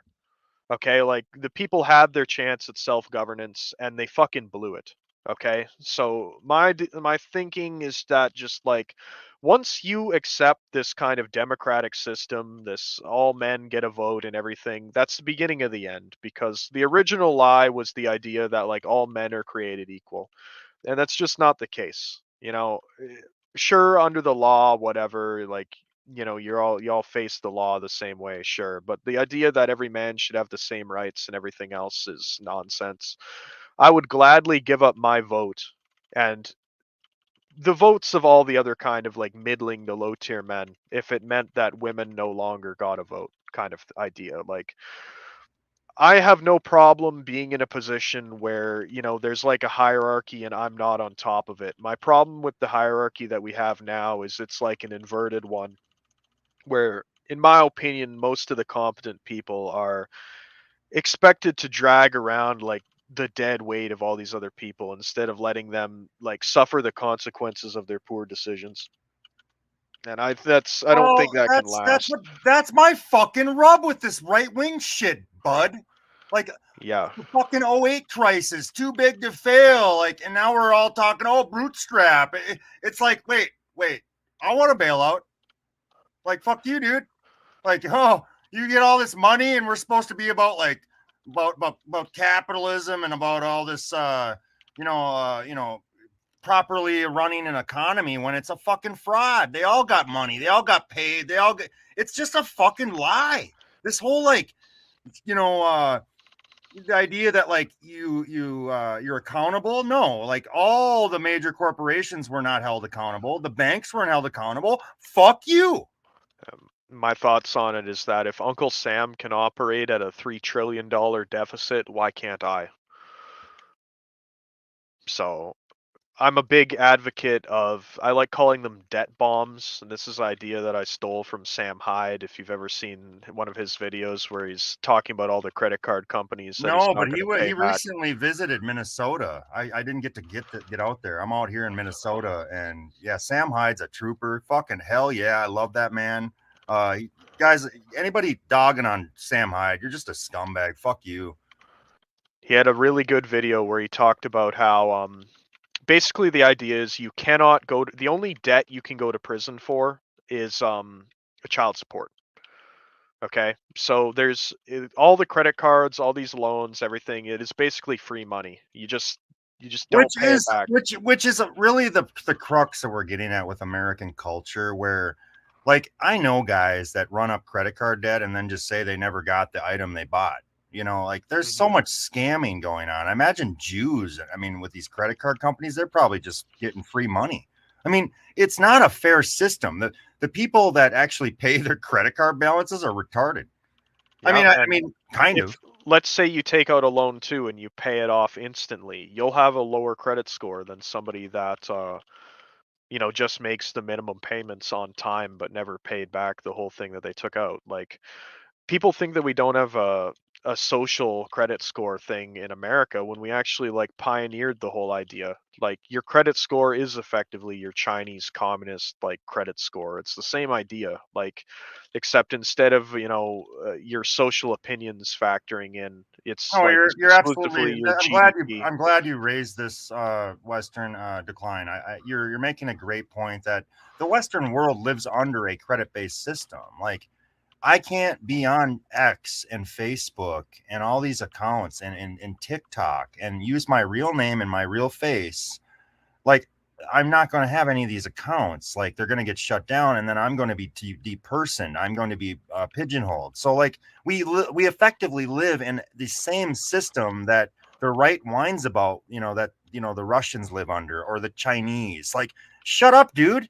Like most of your people, the the people on the fray, even or even the now everybody's a dissident because of like January 6th.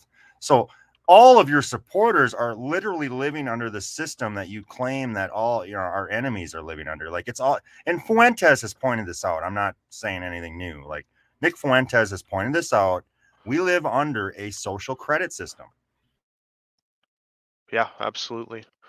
It's just it's not as mask off. So because it's not as easily perceivable, people want to debate whether it's even there or not.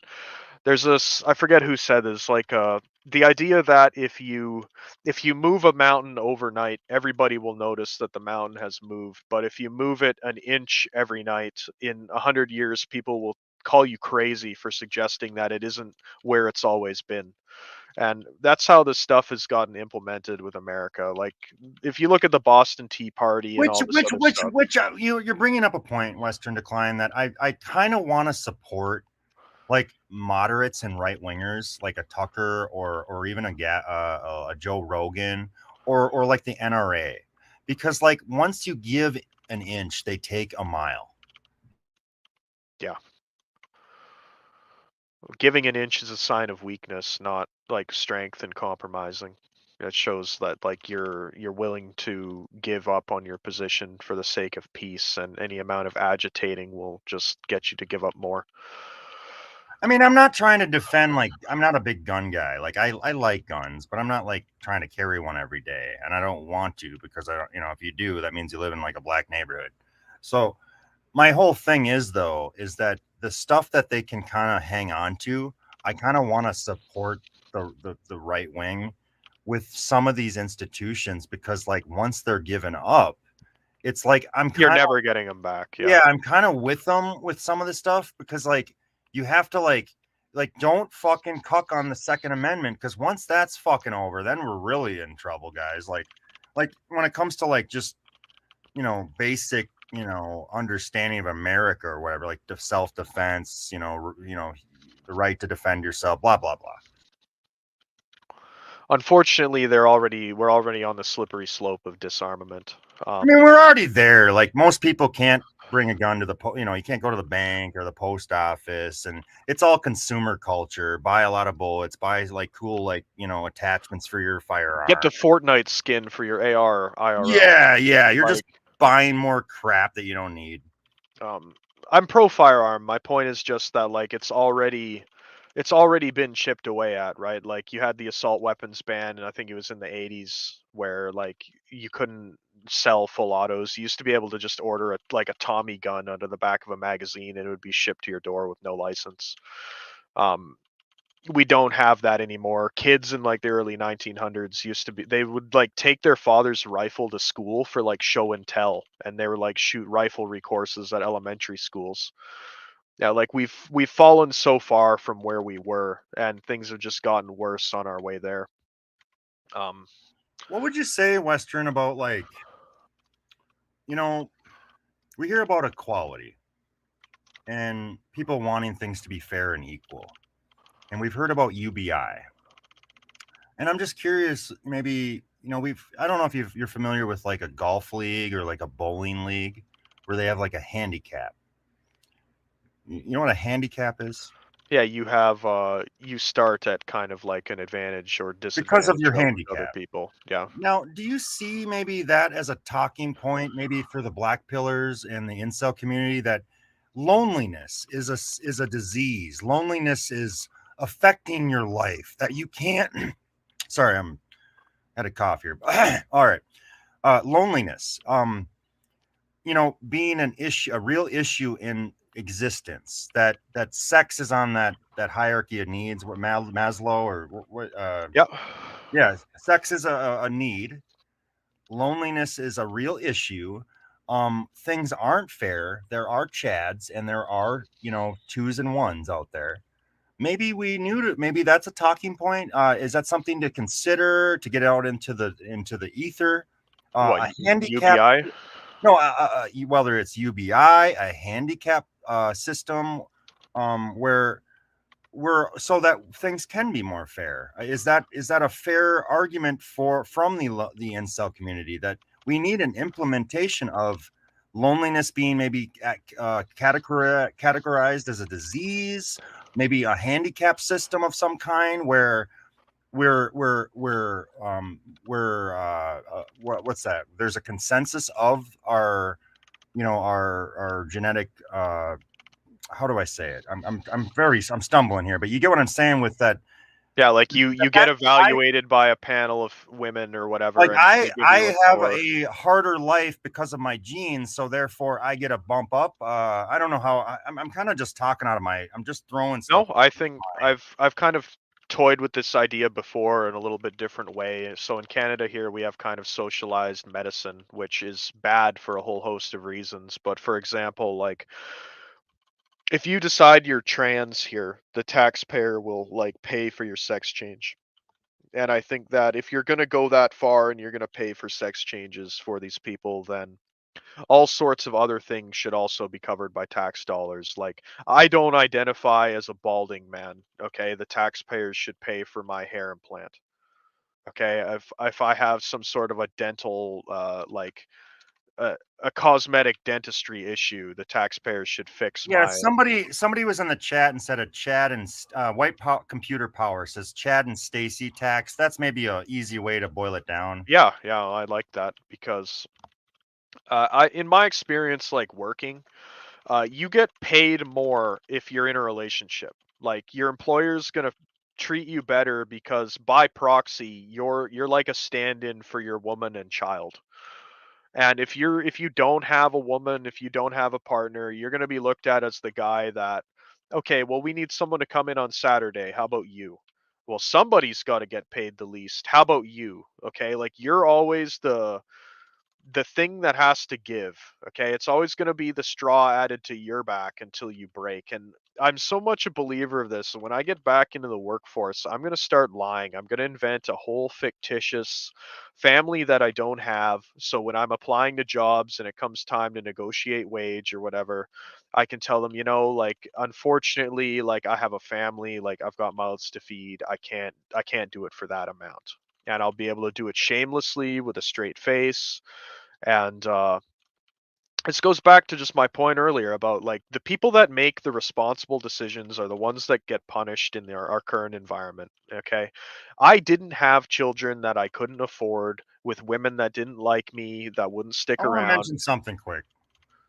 My roommate's a little pissed off because I know some people that got some money for student loan debt, Hmm. but he never went to college because he couldn't afford to go, so he Yep. therefore he didn't borrow money he didn't have.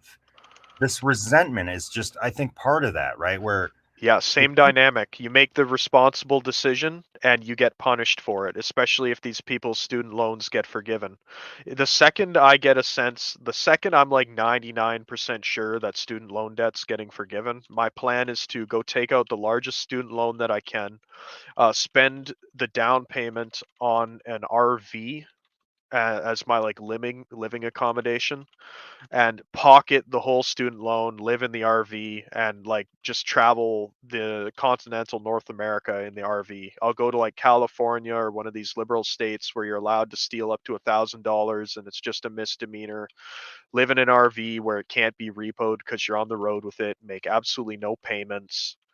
Fund it with student loans and just tell everybody fuck you, because the economic system is broken. If you look at COVID, like how many black people, and they're based for doing this. This isn't a criticism of black people. If I had been, oh, more hood maxed. I've talked with my co-host Mhm. Pat about this, and that I don't really hold like blacks for like looting stores. Like I just don't get No, like like if a why are black you why are you gonna simp for like a company? Like, black people stealing from a Target or a dollar store, why should I care? no, I don't care at all, and that's why I look at blacks that decided during COVID to open up a Hellcat LLC so they could get like a fucking $80,000 sports car or whatever. I wish I had been doing that. They made the right call. And one of my friends from the incel servers, we always laugh about how boomers are so cucked. They only criticize harmless blacks. Okay, so you'll see these videos of like some fucking like teenage black girl has all of her friends. They're inside like a department store and they're like making a music video, like dancing in the aisle. And out come all the boomers to act tough guy and kick them out and go, "You can't be filming in here. You can't dance in here. You can't do this." Right? Complain about it.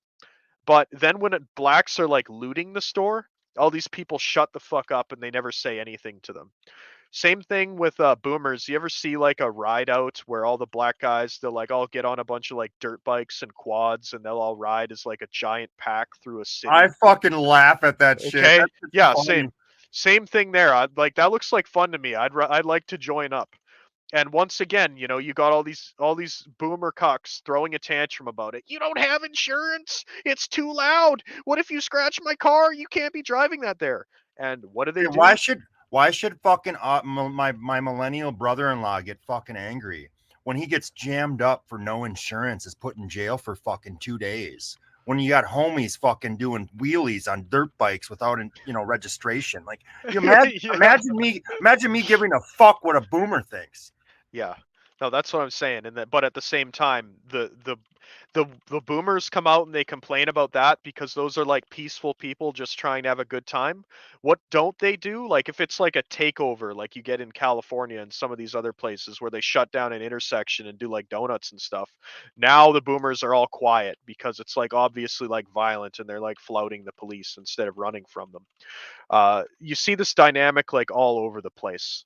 You got they boomers always cry about soft targets, and that's why they whine so much about millennial men and want to pretend that they're so much more alpha than Zoomers and everything else. It's because no, boom booms, like you are weak. You have been displaced. Your country has been taken over by all these different like minority groups. Like you're not respected anymore, and in order to cope with that, you're going to try and like shame and control your own men because you've been made like to appear like the limp dick that you are. I hate boomers with like a fiery passion for what they did. They took everything and they squandered it. Speaking with these people too, the Sorry. vast majority Good, of them are good, uh, retarded. good rant there, Western. I want you to respond. We're talking about Sure. boomers now. Now I Yeah. have a video, and this speaks to some of the generational divide. There was an incident that occurred in Wisconsin on the Apple River. Okay. We're gonna play. Oh, the stabbing one. We're gonna play this video, and I just want you to respond and ask and tell the audience what your kind of opinion, who's to blame, who's at fault. We'll just watch the video, and just have you kind of respond to it, just to speak to some of this generational divide. That's all. If it's the video I'm thinking of, like I got my takes on it. All right, here we go. Well, we want the audience to see. Yeah. Okay.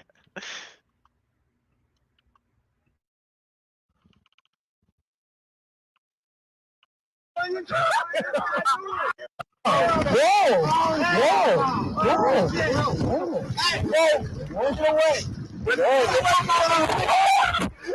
God! We up! We up! What are you talking about? What the hell are you talking about? What? Get away from us! What? What's going on with your homie? He's on camera. Tripping. He's on 4K. Yo, the new iPhone got that good quality. What do you say? Yeah,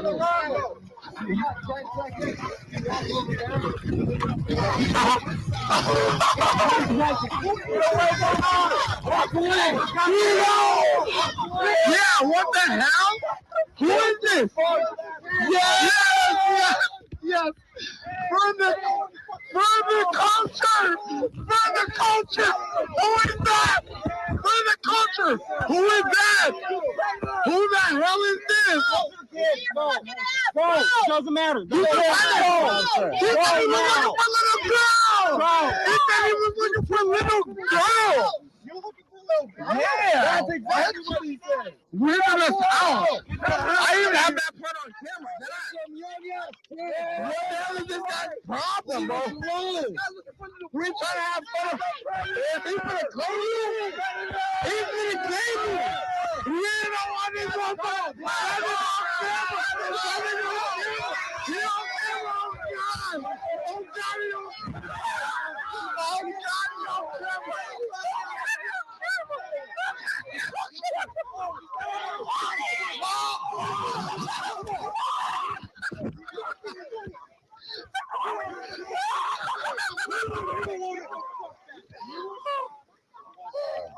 He ain't a woman.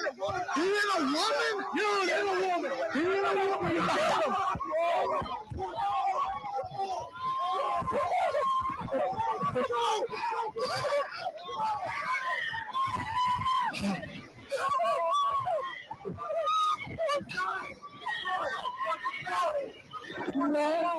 What the fuck? What the fuck? What the fuck? He's dying. He's dying, bro. What? Oh my God. Oh my God. Oh my God. Are we serious? Is this real? Oh my God. Who is that? Oh my God. Oh my God. Is this real? Oh my God. Oh my God. What the fuck? Is this real? Yeah. So there's a lot going on in that video. From what I've read online, is that and the court testimony, because this is in court, like being addressed right now. I don't know if it's been resolved. I haven't been on Twitter in the last couple of days, but that. Oh, by the way, he was convicted of murder. Oh, of course he was. Oh, and by the way, people in the chat, older Gen X, Boomer, we're not gonna quab, whatever. Ex-Oomers are the same thing as Boomers. We're talking about a 50-some-year-old guy and like a 20-year-old group of young guys. Like, so I'm just, what's your kind of take on that as far as like the outcome? What should happen? How do you feel about it? Was it just? It's a lot going on, so I'll address kind of it point by point. First thing is what started this was allegedly like There's no proof of any of this, but the accusation was that this guy was like looking around for like young girls, which doesn't make any sense. Like, why are you poking around underneath some like late Looking for a teens? phone. He was looking for a Yeah, phone. no, that's what he said though. The black cameraman in the video though, you can hear him saying, "I got it on camera." He said he's looking for little girls, which again never appeared at the trial. They just made that up to justify like attacking the guy. This is also why I laugh at the age gap discourse, because young, attractive women have the most social power of anybody in this society. One word from them, and you can have a president's life destroyed. So there's no power imbalance on the male side in age gap relationships. But in this situation, I actually, as much as I hate boomers, I think it is kind of valid self-defense. You know, these people are not enforcers of the law. He didn't assault any of them. They violated the non-aggression principle. They don't own the river. They're not allowed to like assault him. The second that he got like hit and pushed into the water, that's when he starts stabbing people, and it's reasonable to assume at that point that you're at risk there. You have to defend yourself. He probably went overboard, and I think that if he had not stabbed the woman, he would not be getting like a murder charge here. I think the frustration and why that they stuck him with that charge is because they have to punish a man who injured a woman. Okay, we've got Off Grid Prosperity in the chat. He Mhm. says he could have walked away, but he stabbed some kids. You're bringing up the fact that there's sort of some added aggression with the stabbing of the female, and Yeah, that if it had just been a male, maybe he walks away. I'm not saying that the I boomer. don't disagree that he could have. I'm not saying the boomer is in the right. I'm No, I'm saying I'm not saying he's in the right either. What I'm saying is that he absolutely could have de-escalated that situation. He could have walked away or whatever, but legally is he obligated to? And the answer is no. They're in a public space, even a if mob can like, get out of hand, and yeah, you got a lot of people dunking you in the water. You don't know what's going to yeah, happen to you. and this is But also I'm Off Grid Prosperity. I want to speak to him mhm. specifically.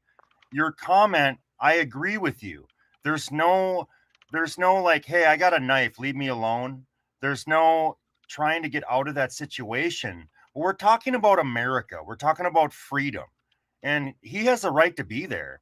And I'm not saying he should have did what he did, but he doesn't have any like you said, Western. It's not his obligation. Like you're aggressing him, and it's a mob. I mean, things get out of hand. I'm not saying he's right or wrong. I'm saying that's a bad deal. They're all drunk and dumb, And and and you know what? yeah, I'm kind of okay with him going to jail because you're a retard, dude. Like you talk to the cops, you're a fucking idiot. I think murder is too much. I think if you're gonna hit him with something, it would be like a aggravated manslaughter or something like a lesser charge. But the problem is this Dude, he does well talked to to. the Western Decline. He talked to the police, and then he tried to say he wasn't there and that He he Yeah, heard and he, about and it. he and he tossed the knife and all this Why other are stuff. you Yeah. talking? You got rid of evidence. You talked to the Yeah, no, police. no, no. He made a lot of mistakes, and I don't disagree. I don't think in any way he acted like reasonably, but the question isn't whether somebody acted reasonably, it's whether they acted legally or not. And that's, to me, it's a clear-cut case of like self-defense. And the reason he got charged, in my opinion, is because of the parties that are involved. You can look Well, at the dynamics of that Western situation. Decline. You're Mhm. you're one of multiple like dissident types, like black pillars that I've talked to about this, and they Yeah, all agree with you. They all yeah. say like the boomer kind of did nothing wrong, but he kind of did at the same time, if that makes sense. Legally, he did nothing wrong, but he was tried by the court of public opinion. Okay, like the way they look at this guy is like, fucking George Zimmerman got off the hook. We're gonna get this next one. Okay, that's like the sort of court that he's operating in, and the in a lot of ways this is the boomer's fault, and I don't blame him for not de-escalating, because to even walk up in that situation and cause this problem, it shows a level of like cultural ignorance that is on a pretty big scale. Because to if I see a bunch of kids like that, there's like a girl there and there's like a black cameraman, I'm not walking into that situation.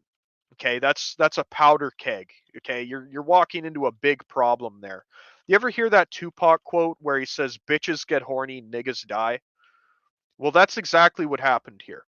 Okay, this woman whipped all these sex-starved Zoomer men into a frenzy.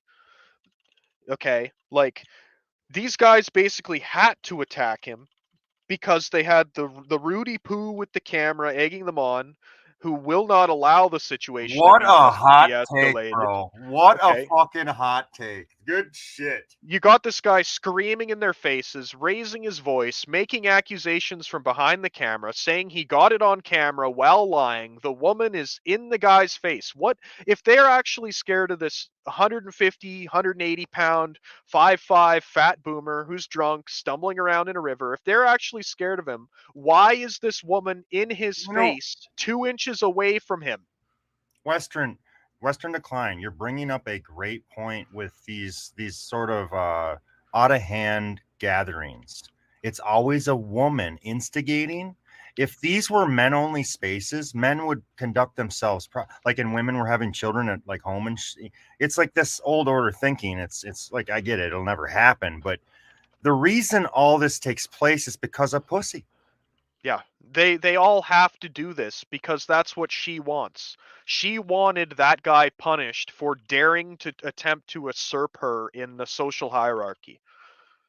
Somebody was walking away from that injured or damaged the second she started like revving this situation up. And the African behind the camera is an aggravating factor in it because have you ever seen blacks like de-escalate this sort of situation? Never, dude. They have entire black live leaks. Like that's all World Star was. The World Star, nigga, being screamed in the background of every single video, even remotely like this, while it was still around. They never diffuse these sort of things. He's trying to go viral with this clip. He wants bad shit to happen so that he can get 1 million views on his video.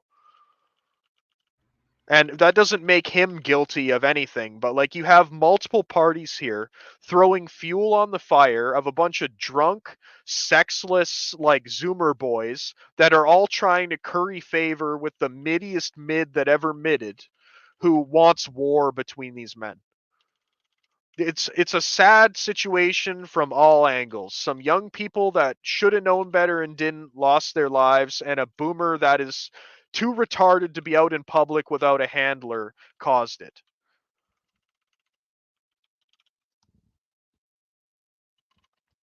Yeah, I mean, I don't sympathize with the boomer. I sympathize with the right of self-defense, which unfortunately will be eroded. Like, uh, would you like to be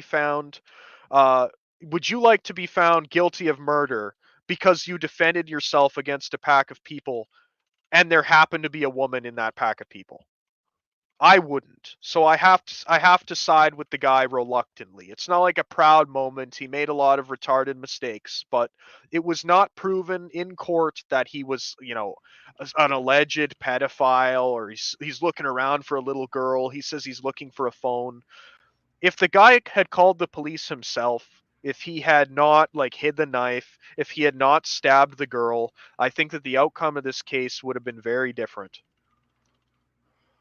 And But I just kind of chalk it up to like people just getting on alcohol and just being retarded, and that's what I talked about earlier on the stream, Western Decline, about young men getting together in a group, especially with a couple of broads around. I mean, you're going to get yourself in trouble. Like, I don't know, like, as a millennial, and I don't want to sound nuts, because like we talked about Dashboard in the stream and about his sort of wasteful youth, grinding and yeah. learning, but almost like that's to your benefit at the same time. It's like it's a weird thing, right? Western Decline, where you could spend time doing the whole social thing and get jammed up real bad, or to end up getting killed, or doing something stupid in front of a girl to get pussy, or you can like become an expert at something or great at something, like Scotty Scheffler or whatever on the PGA Tour, or what.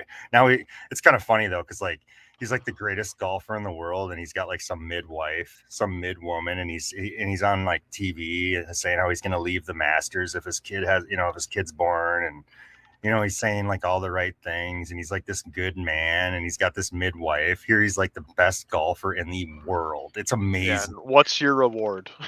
Like, His reward is like being a good man and not saying what he really thinks or feels, and like just being like this like he's literally like a doormat type personality on television about his family, his wife, and like meanwhile he's doing big things, great things, right?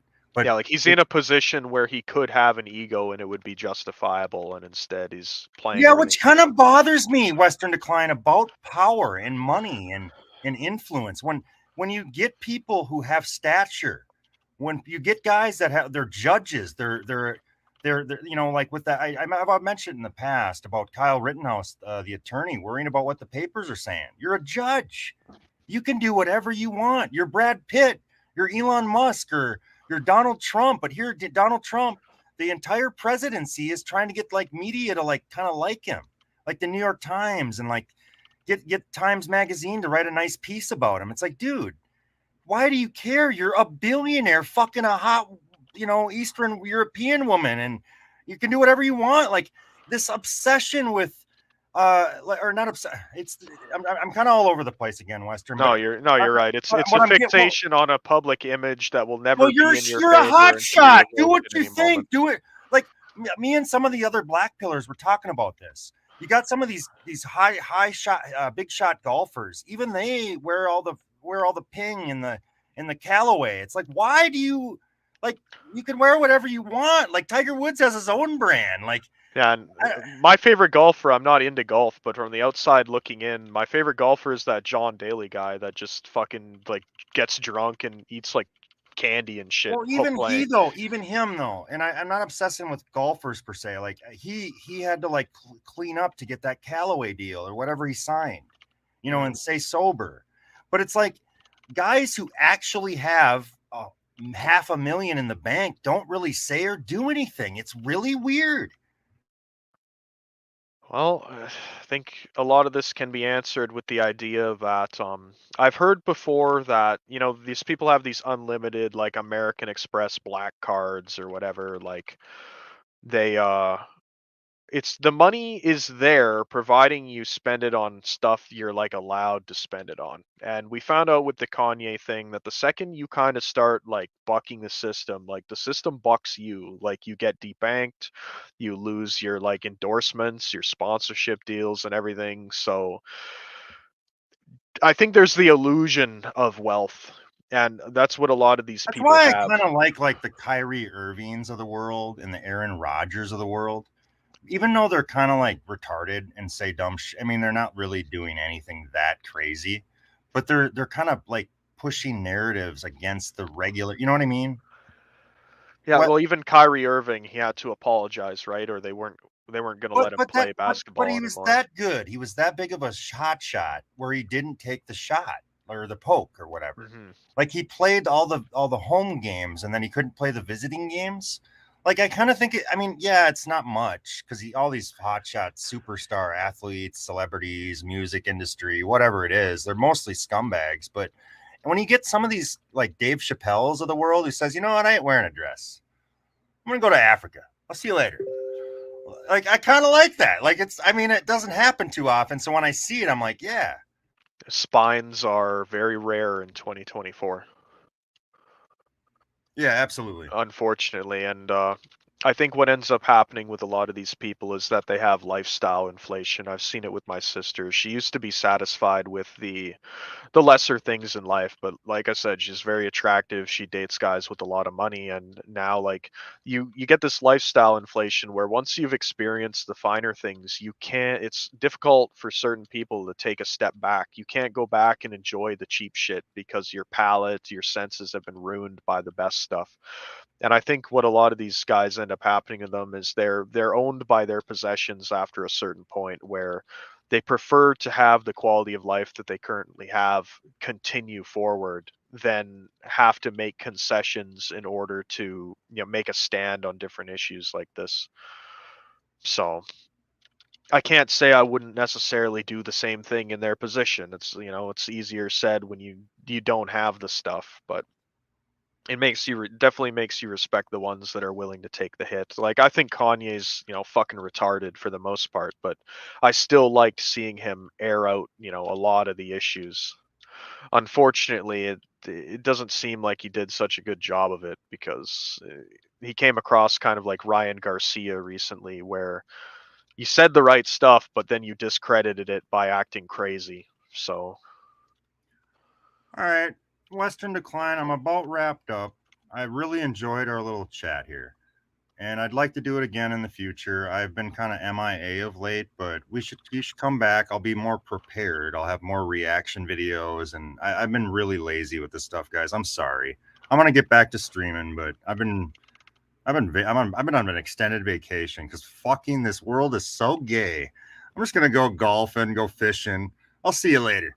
Like that's kind of my attitude nowadays. But I'm gonna come back and do some more talks, and I hope you'll be a part of that.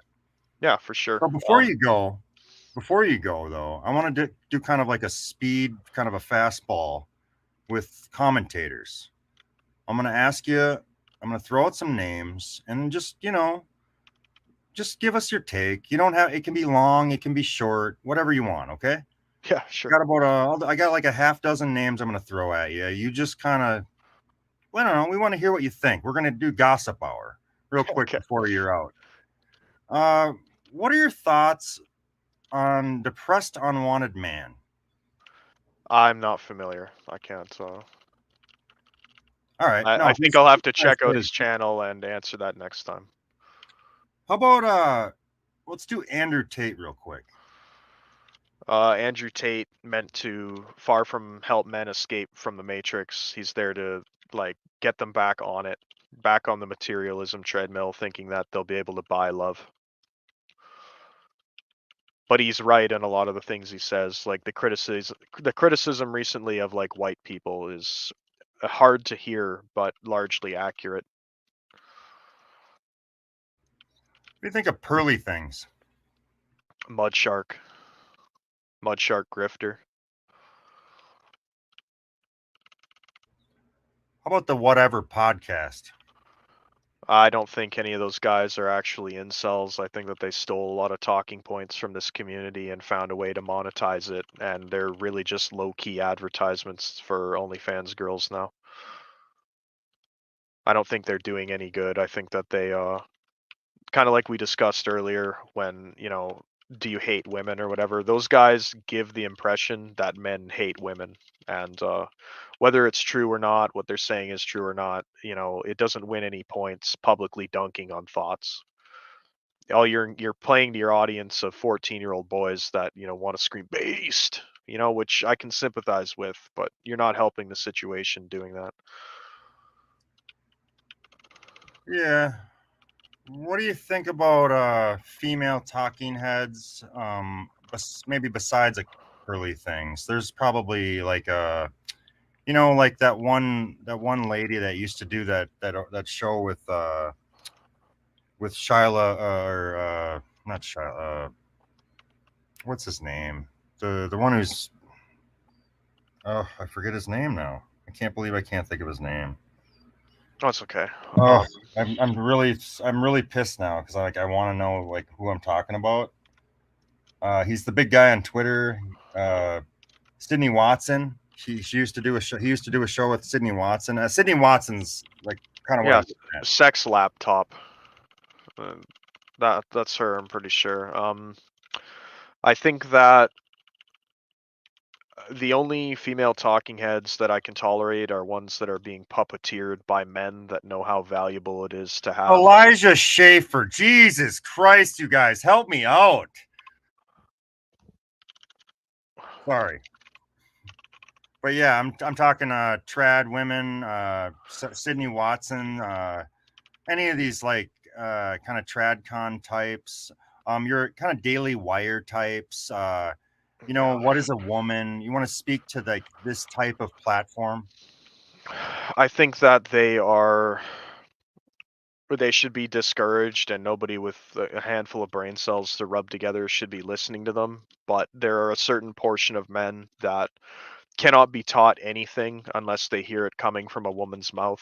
They don't understand stated versus revealed preferences. So until a woman says something, they think it's just incel talk. So for those guys hearing a pearly things or whatever, parrot points that have already been spoken better by men 10 years ago is useful.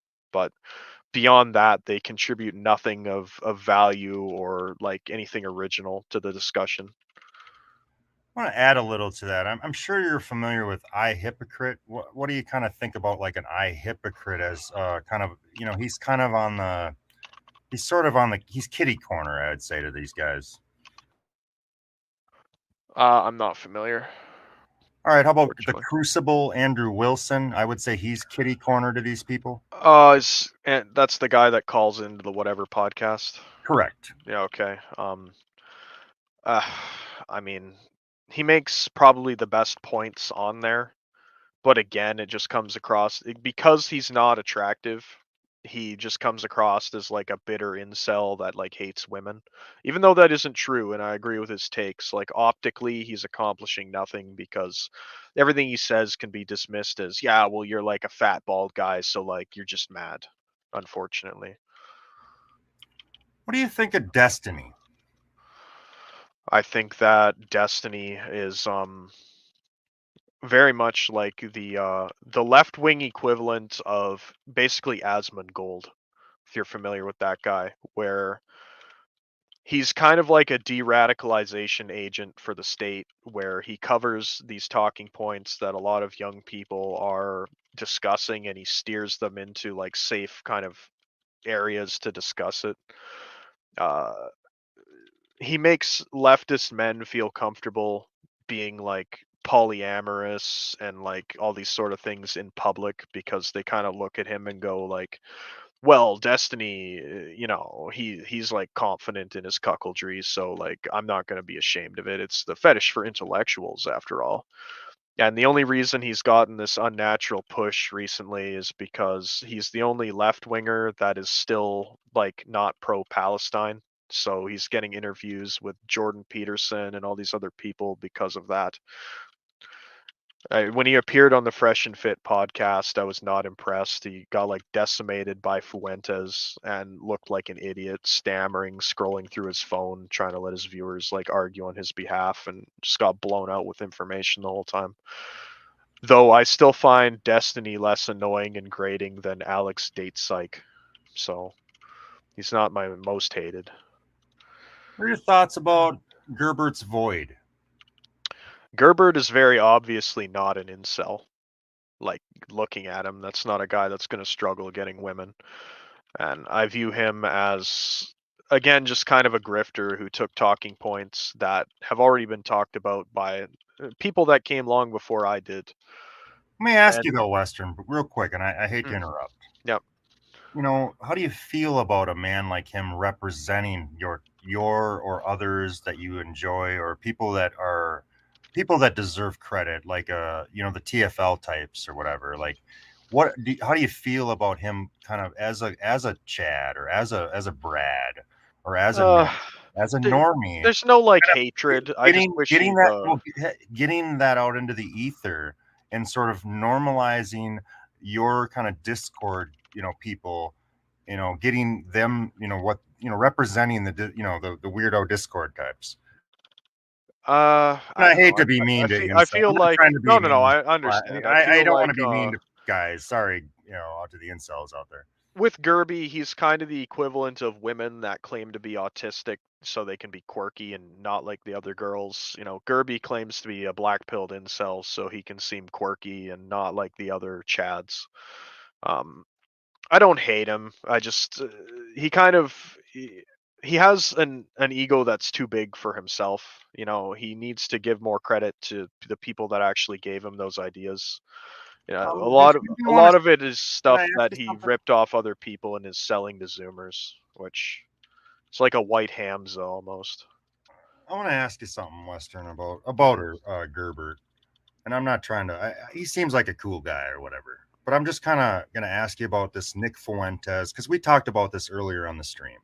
Mhm. Young men attaching themselves to this hip hop rap culture because of the masculinity. And I'm curious about your thoughts with like a Gerbert's Void or like a Nick Fuentes. Let's like add to that. I mean, I want you to kind of add to that this negrification. Gerbert's Void raps. He does like, freestyle flow videos. And he's got the gay flag and the Confederate flag behind him. And it's irony and it's fun. I'm kind of curious about like what your thoughts are on young people kind of in the negrification, and what do you think about that? Like that kind of messaging that we're kind of all in this stew. Go ahead. I think that he's going to find out eventually that you can't make everybody happy.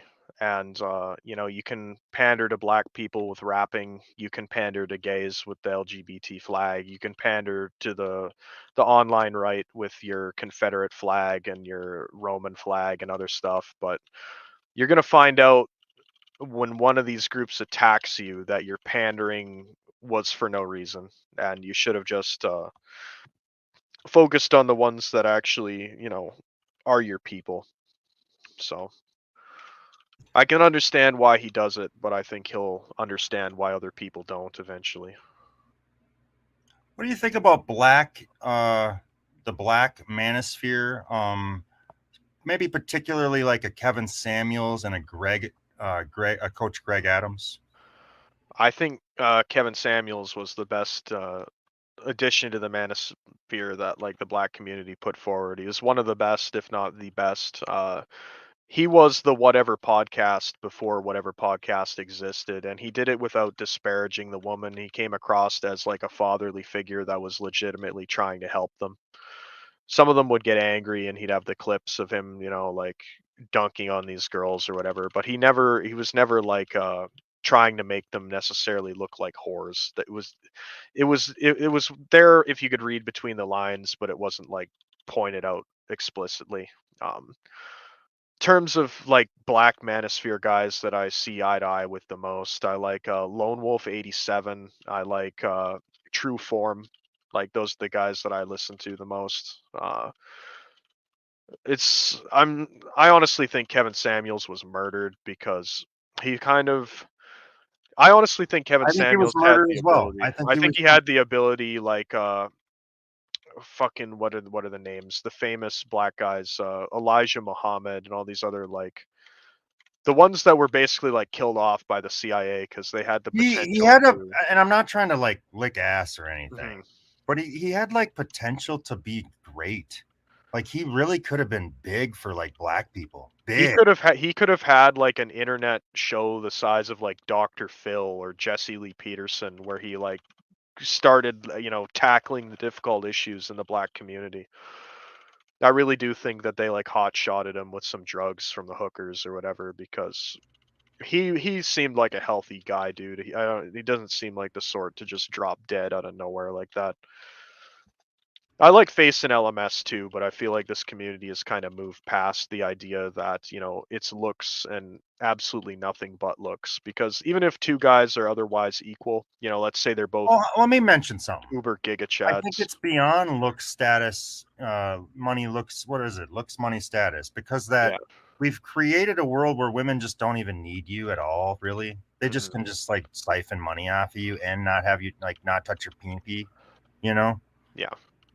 If a woman's attractive enough, she can sell pictures of her feet for 6 figures a year. Like, she doesn't need money at all. So, you can take money out of the equation for if you're trying to date women that are attractive. Are you familiar with Millennial Black Pill? Yeah, I follow him on Twitter.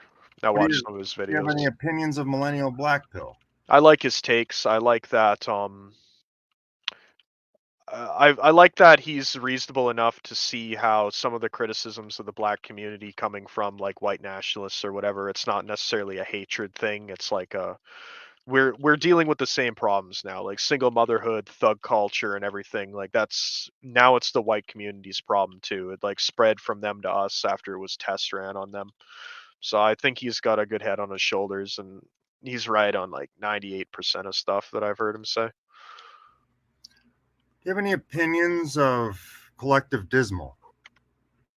Uh, I've had my ups and downs with Collective Dismal. We went through like we hang out in the same discords and we've had like some arguments, but really our only point of difference is that he's kind of pro like race mixing in the sense that like Asian women like him, so he'll get with an Asian woman or whatever, whereas I look at that as, I mean, I guess fine if you can make sure that you only have a daughter, because your son's going to come out of that situation like not good. So other than that, like, I like him. I liked his earlier videos where he was complaining about employment issues and boomers more than I do kind of the edgy eugenicist stuff, but everybody kind of has the shtick that they stick to. So if that's his lane, then so be it. What is your thoughts on DBDR? If the pictures of him that got leaked are real, like oofy doofy, like ginger ogre, you know, I sympathize with his plight. Life isn't going to be fun when you look like that. I think that he's kind of half swallowed the reality of his situation, though, and he keeps trying to live a normie life when he's been like exiled from normiedom, and he's going to keep struggling as long as he keeps trying to do that. So I feel for him, but I don't like learn anything from him, if that makes sense. We have someone in the chat who wants to know about what you think of Tails. I'm not familiar.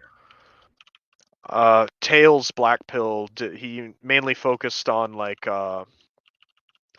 women's own words. What I liked about Tails is that he lets you hear it from the horse's mouth. So he just find clips of women obviously lusting after like very good looking guys and all this other shit, and I think that that is a valuable contribution to the community because he paved the way for really analyzing women's social media accounts and seeing what they say themselves. And you don't need to make the argument because young women will do it for you. They'll tell you they like tall guys, they like guys like this, whatever. And there's really no argument to be had. But I'd also say that that's probably why his stuff never really got off the ground. I don't think he was really favored by the algorithm or anything because it's very difficult to paint a guy like that as wrong or bitter when he's just showing clips of women acting the way they do and saying what they feel.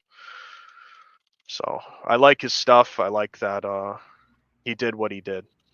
Valuable contribution. What are your thoughts about Aaron Clary?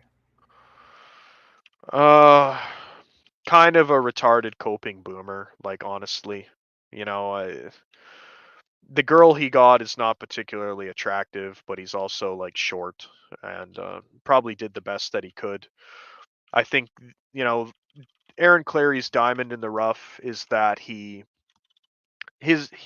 right about enjoying the decline. That's all you can really do. You're not going to be able to right the ship. You're not going to be able to fix things yourself. All you can do is try to have the best time that you can while things are getting progressively worse. Maybe there'll be some ups. Maybe you can capitalize and crack slip or whatever. But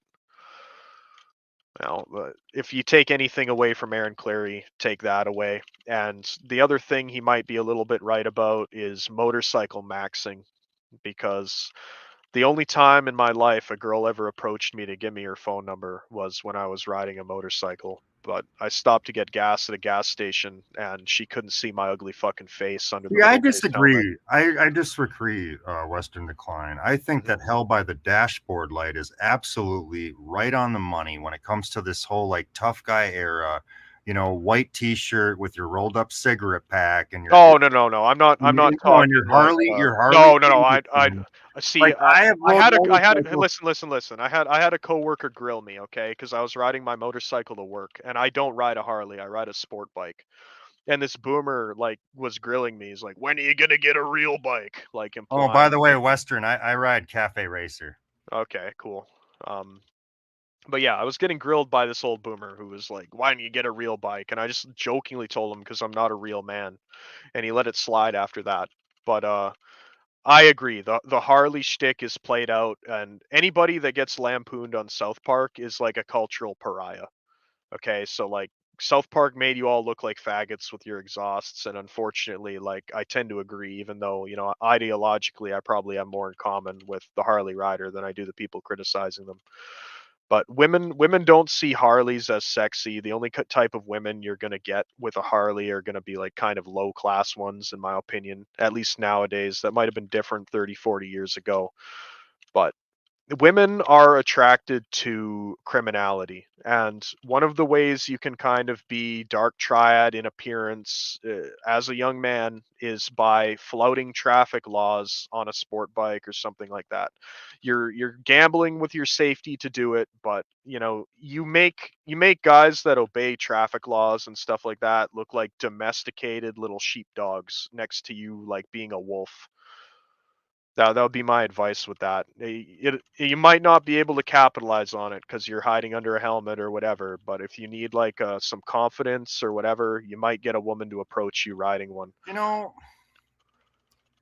Dashboard said something a while back about just kind of like being like a scuzzmaxer, like Mhm. scuzzmaxing. Yeah. And I kind of scoffed at it, but then I thought about it. It's one of those like things when someone says something so absurd, you just can't believe it. I co-sign the scuzzmaxing. Like scuzzmaxing's real, guys. Like It is. I have a maybe, younger bro. I have a wait, younger wait, wait, brother who's real quick. fully Hold that thought. scuzzmaxed. Hold that thought. Your younger Yeah. brother. Hold that thought. Yeah. It's just when Dashboard said it, I'm like, no way. Shut up, you're just too smart for your own good. Shut the fuck up. And then I realized, like, wait a minute. All my buddies at work were saying the same shit. Like they were saying, like, the reason you don't have these are Gen X guys, and they're divorced, and like they were like good men, and they knew like inherently, they knew fucking inherently that you just want to be like a bum and use drugs and like sleep on someone's couch. You'll get all kinds of pussy. Like going to work every day for some like quote unquote real job is just you're gonna have a dry dick, my friend. My thoughts on this are girls just want to have fun. And you ever hear that expression that says it's better to be thought an idiot than to open your mouth and confirm it? It's better to be unemployed than to be underemployed and confirm it. Women would rather date a bum than a guy in a Walmart vest like Millennial Steam. Okay? And that's the unfortunate reality of the situation. So if you're unemployed, you could potentially, make it big. But if you're employed at like a usual like kind of loser job like Walmart, McDonald's, I respect you because you're contributing. Okay, you're like pulling your weight, you're getting out of bed every day. This isn't my opinion, but women view that as like being a loser. So, and this is, in my opinion, why they're struggling to find so many guys in the trades nowadays, because women don't fuck blue collar guys. They're not They didn't attracted fuck to up it. their life though, too, right? Like the women all fucked up their life, so it almost like they feel shitty around men who actually have their life together. So it's like that famous video where the white girl couldn't believe the white date was so amazing compared to her black dates. Remember that video like 6 months ago, or I don't know, 3 months ago? Yeah, it makes them feel insecure. Like they feel insecure, like you didn't make like even I have a roommate. I have Western Decline. My roommate is not a loser. I mean, he's a smart, like he's like a Chad, and he doesn't even bother with women. And it's like he never made poor decisions because he didn't want to screw up his life, and that's not alluring women. Misery loves company, and the only type of bonding a lot of women can do nowadays is trauma bonding. So if you're not going to fuck up your life alongside them, you're not going to have any traumatic experiences that you share, and they view they can't bond to you as a result. If you're not getting thrown in the drunk tank together, pulled over while speeding together, like all sorts of dumb shit like that. Like women are very attracted to the kind of Bonnie and Clyde lifestyle. They want an emotional roller coaster that only the sort of in and out of the court system seems to be able to provide them. And on the topic of scuzz maxing, I know firsthand that it works. I have a younger brother that when I was living at my mom's house had a bedroom there with me. And his bedroom, like his mattress on the floor, no bed sheets, piles of discarded Dorito bags all over the bedroom. The guy's like overweight, wearing like 2 mismatching socks and a pair of like Nike slides everywhere he goes, like doesn't put any effort into his appearance, yet had a revolving door of women, some of them that would make me envious, coming in and out of my mom's house to bang him in his Dorito pit bedroom. Meanwhile, I'm like trying. And I'm like hitting the gym. Western Decline. I'm not making this up, and I hate to say this. I hate to even reveal this personal shit. Mhm. But like my brother was like this fat kid, fat ginger, like nerdy kid, kind of dirtball, and he had the primo puss when we were 16. Yep. It's like, what the fuck? I was like playing sports and like didn't even really care like about, because I kind of just like, I don't know, I wasn't like obsessed with getting a girlfriend because of like, being a millennial, like from divorced parents and knowing like kind of already being like cynical about women. Well, here my brother, he's like this fat ginger and he's just slaying the primo puss. Like what the fuck? He's like a left-handed weirdo. He can't even play, like can't even throw a baseball. What the fuck? Yeah, and I think it's like Helba the Dashboard Light talks about, where a lot of these women, they want the control in the relationship, and women all want the same thing, whether it's a Chad or the primo oofy doofy like you just described your brother. And because of women all wanting the same thing but being ignorant to that No, but fact, every but woman thinks Western she's not Decline. like the other girls. Western Decline. Like he literally had like the mattress on the floor, like no bed sheet, Yeah. like liquor bottles and Doritos, and just like didn't even wear, like he'd wear like tank tops, but they weren't tank tops. They were like t-shirts that were cut off. Yeah. I Oh, think we live in clown world, buddy boy. Oh, all right. well, What do you think about, someone in chat a while back asked me, and I hate to miss out on you guys. I love the chat. We love the Spurg no, chat. I'd love to answer. So they want to ask you about your thoughts on Scott Galloway. I gotta refresh quick. Oh, this guy. I mean, kind of just like a cucked boomer that's like late to the game. Like I've never seen him saying anything that's like groundbreaking. He kind of loosely parrots, gives like a place for Pearl to like bounce off of, but if you think this guy's going to solve your problems, I would trade him out for another bald boomer. Go listen to some Stefan Molyneux, and you'd be better off. What do you think about Mystery School? I've had him on the show a couple of times, and I think he's one of the better like black pill streamers, as like a, putting out the right message for black pillars. And you can disagree. We want to hear what you think of Mystery School. People in the chat asked you about it. Not a whole lot of experience. My experience with Mystery School has been through some people that he like associates with. Like, uh, I I interacted on a previous Discord server with like this Smashly girl who knew him a lot, and she was trying to like pull out. I didn't get along with her very well, so when she started trying to like badmouth Mystery School, I was kind of inclined to give him the benefit of the doubt, because this chick probably badmouths me too. So I'm not. I'd have to listen to more. Okay, no problems. Do you have any opinions of Better Bachelor? Bitter Bachelor. By That's the way, he's a main. Let me mention quick, Western Decline. For all that don't know, Better Bachelor is a well-known YouTuber. He's bald, he's short, and he's been divorced twice. He's a Gen Xer. He has no kids, and he thinks he's a hotshot because he went to college or something. Yeah, he posted a pic. His only receipts that he's ever posted of his alleged success being like the MGTOW playboy that he likes to pretend he is, showed like two kind of mid girls that he like was taking a picture with, and for all I know, they could have been like fucking, I don't know, it's like nieces or something. I don't. That guy doesn't. I see no reason to believe anything that he says. I agree with Hell by the Dashboard Lights takes on that guy, that like, he's gonna try and roll around in the fucking pedo van that's now parked in the back of his like dad's house that he tried to convert into an RV, and it's been like years and it's never gotten anywhere. I He just replays like the viral thing from the community, and people eat it up for whatever reason. Probably because he's willing to show his face. He's kind of like a more clean cut version of Hammerhand. Like I don't not a very big fan. I view him kind of like I do Pearl Davis, where uh, I don't really like the guy so Can much, I but mention whatever, he's something? propagating ideas. Western Decline. Can Yeah. I mention something? Hmm. We've listened to like a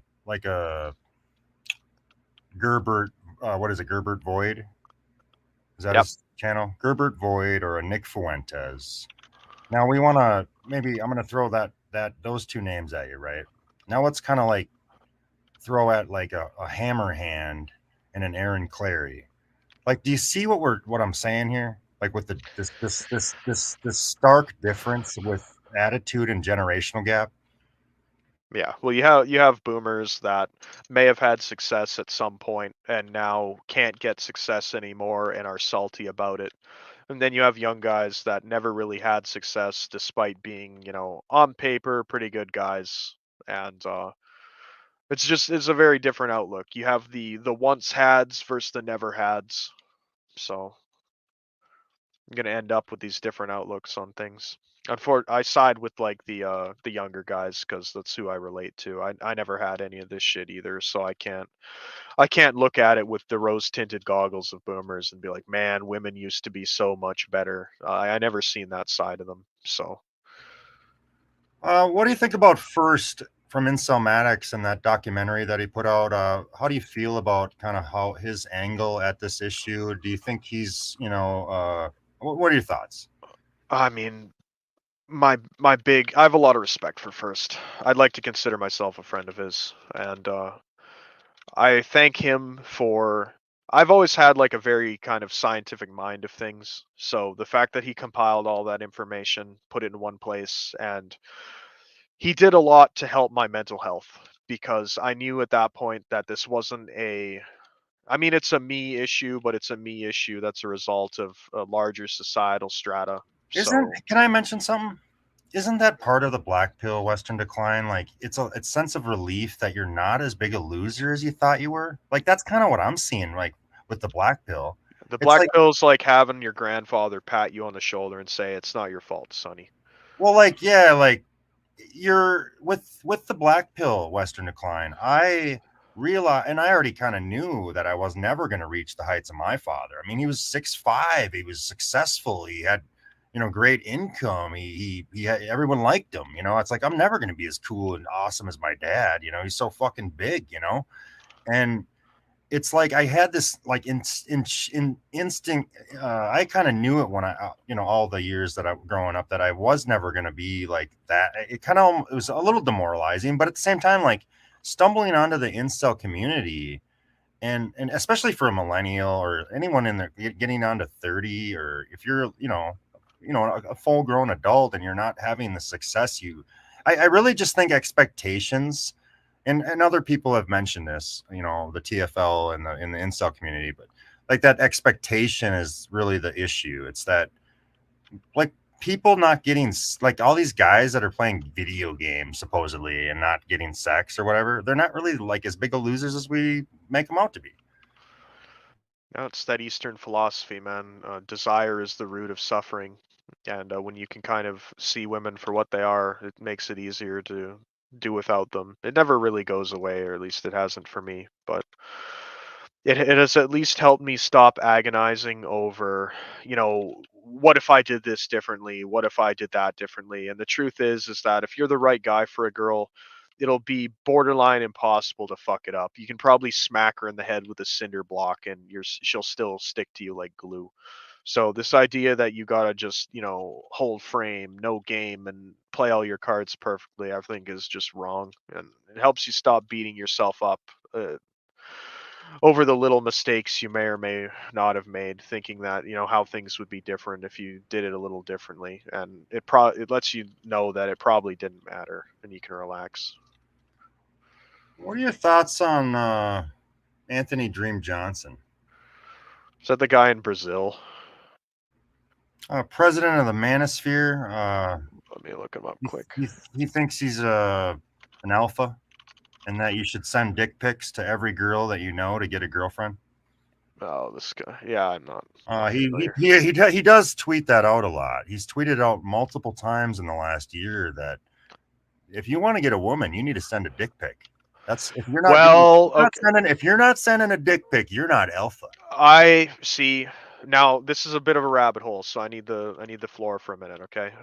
We have some cutting edge black pills inbound that I have to give credit to a friend, Eminent Voke, for uncovering this. And what he has found on Twitter is that there are videos of guys doing like public like masturbation. So like a guy will walk into a laundromat that's not very busy, see a girl he likes there and just start beating off, or in the aisle of a grocery store, he'll just whip his dick out. And a lot of these women are like very receptive to this, like shockingly receptive. And these are women that they just look like your average everyday girl. And I would write it off as, you know, the whole thing's scripted if there wasn't so many of these videos. So as much as I don't like that guy and he's probably wrong and you're taking a lot of risks sending women dick pics, there's a reason that women sit there and lust over gray sweatpants and all this other shit. Um, if you look at Omegle, part of the reason Omegle got shut down is guys with big dicks would just like get on Omegle and they'd like get like teenage or like underage girls to like react to their big dick. And this is part of the reason that Omegle got shut down. And the girls would always pretend that they don't like it or whatever. And then they're like fucking flashing the guy their tits and other shit. So I don't want to co-sign it and say that, you know, the dick pic pill is real, but I think that if you have a big enough dick or if you're like brazen enough with what you do have, it very well may work, and there is probably some truth to it from what I've seen. Does it maybe speak to that low inhib, high inhib factor? Yes, I believe so. Maybe get into that a little about the low inhib and how it's really part of the ladies being a ladies man. Yeah, because ladies just want to have fun, and you're no fun if you're high in hib. Women have short time preference. They just want to live in the moment, and a guy that is low in hib can do that. He's like present, he's fucking around, he's fun. There's that John Zerka clip that has been floating around the last couple days where he's I was going to explaining ask you about him too, but go ahead.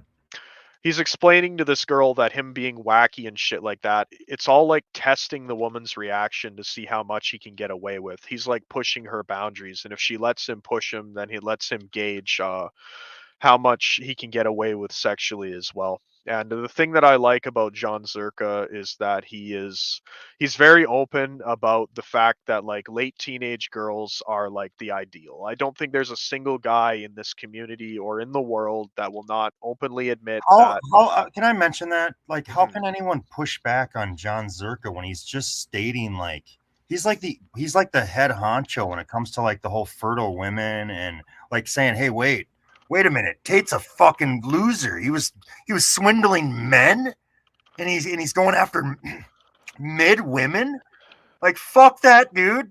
Like, that was great. I know Zerka probably called him out or Well, the only way you can really push back on well, because Zerka. he was slighted by his Tate, maybe or whatever. Like, No, that's a legitimate criticism. I don't but disagree then with he like anyone when he there. starts going after Tate about this shit, he's the only one saying some of these very controversial Well, things. he's But right, and if you look at the people in this community who has had the hottest girlfriend, it's John Zerka. Like oh, he's he's got, plowing all kinds of yeah. pussy on all these Oh, podcasts. he It's gets he amazing. gets chicks that other guys wish they could get. Okay, and this is what I'm talking about with who you take your advice from. Like, are you going to listen to John Zerka who says it's like natural to be attracted to teenage girls and like all this other shit? Or are you going to listen to fucking these boomers that want to sell you that, oh, my 28-year-old Sweetums has never done anything wrong in her life and you're a pussy if you're not man enough for her. Okay. So I'm biased because that's part of how I got on probation. The chick wasn't illegal, but I got charged with harassment because I asked this chick out who was stalking me, and her dad didn't like it.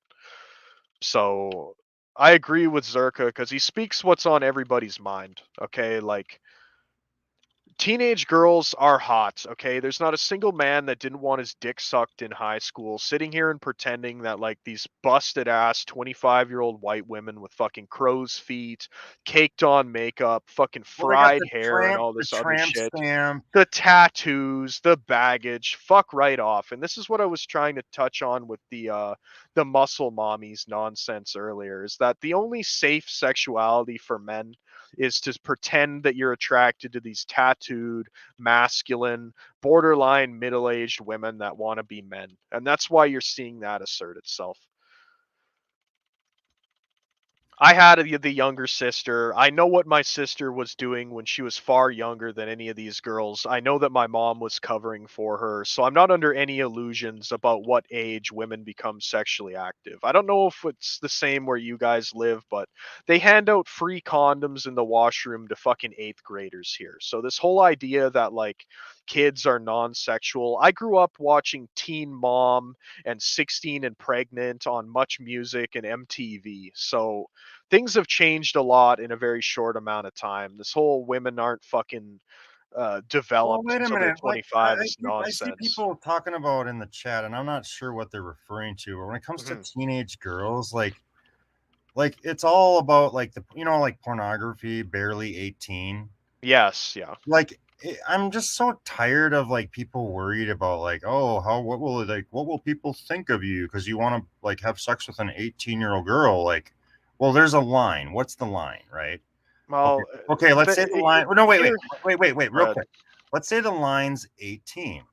Well, then isn't it okay for every man to think like, man, like if I'm 21 or 27 or 45, like to have an 18-year-old girl like desire you and you're going to say like you don't like that? Like I'm being kind of like I get it. People hate the whole pedophilia.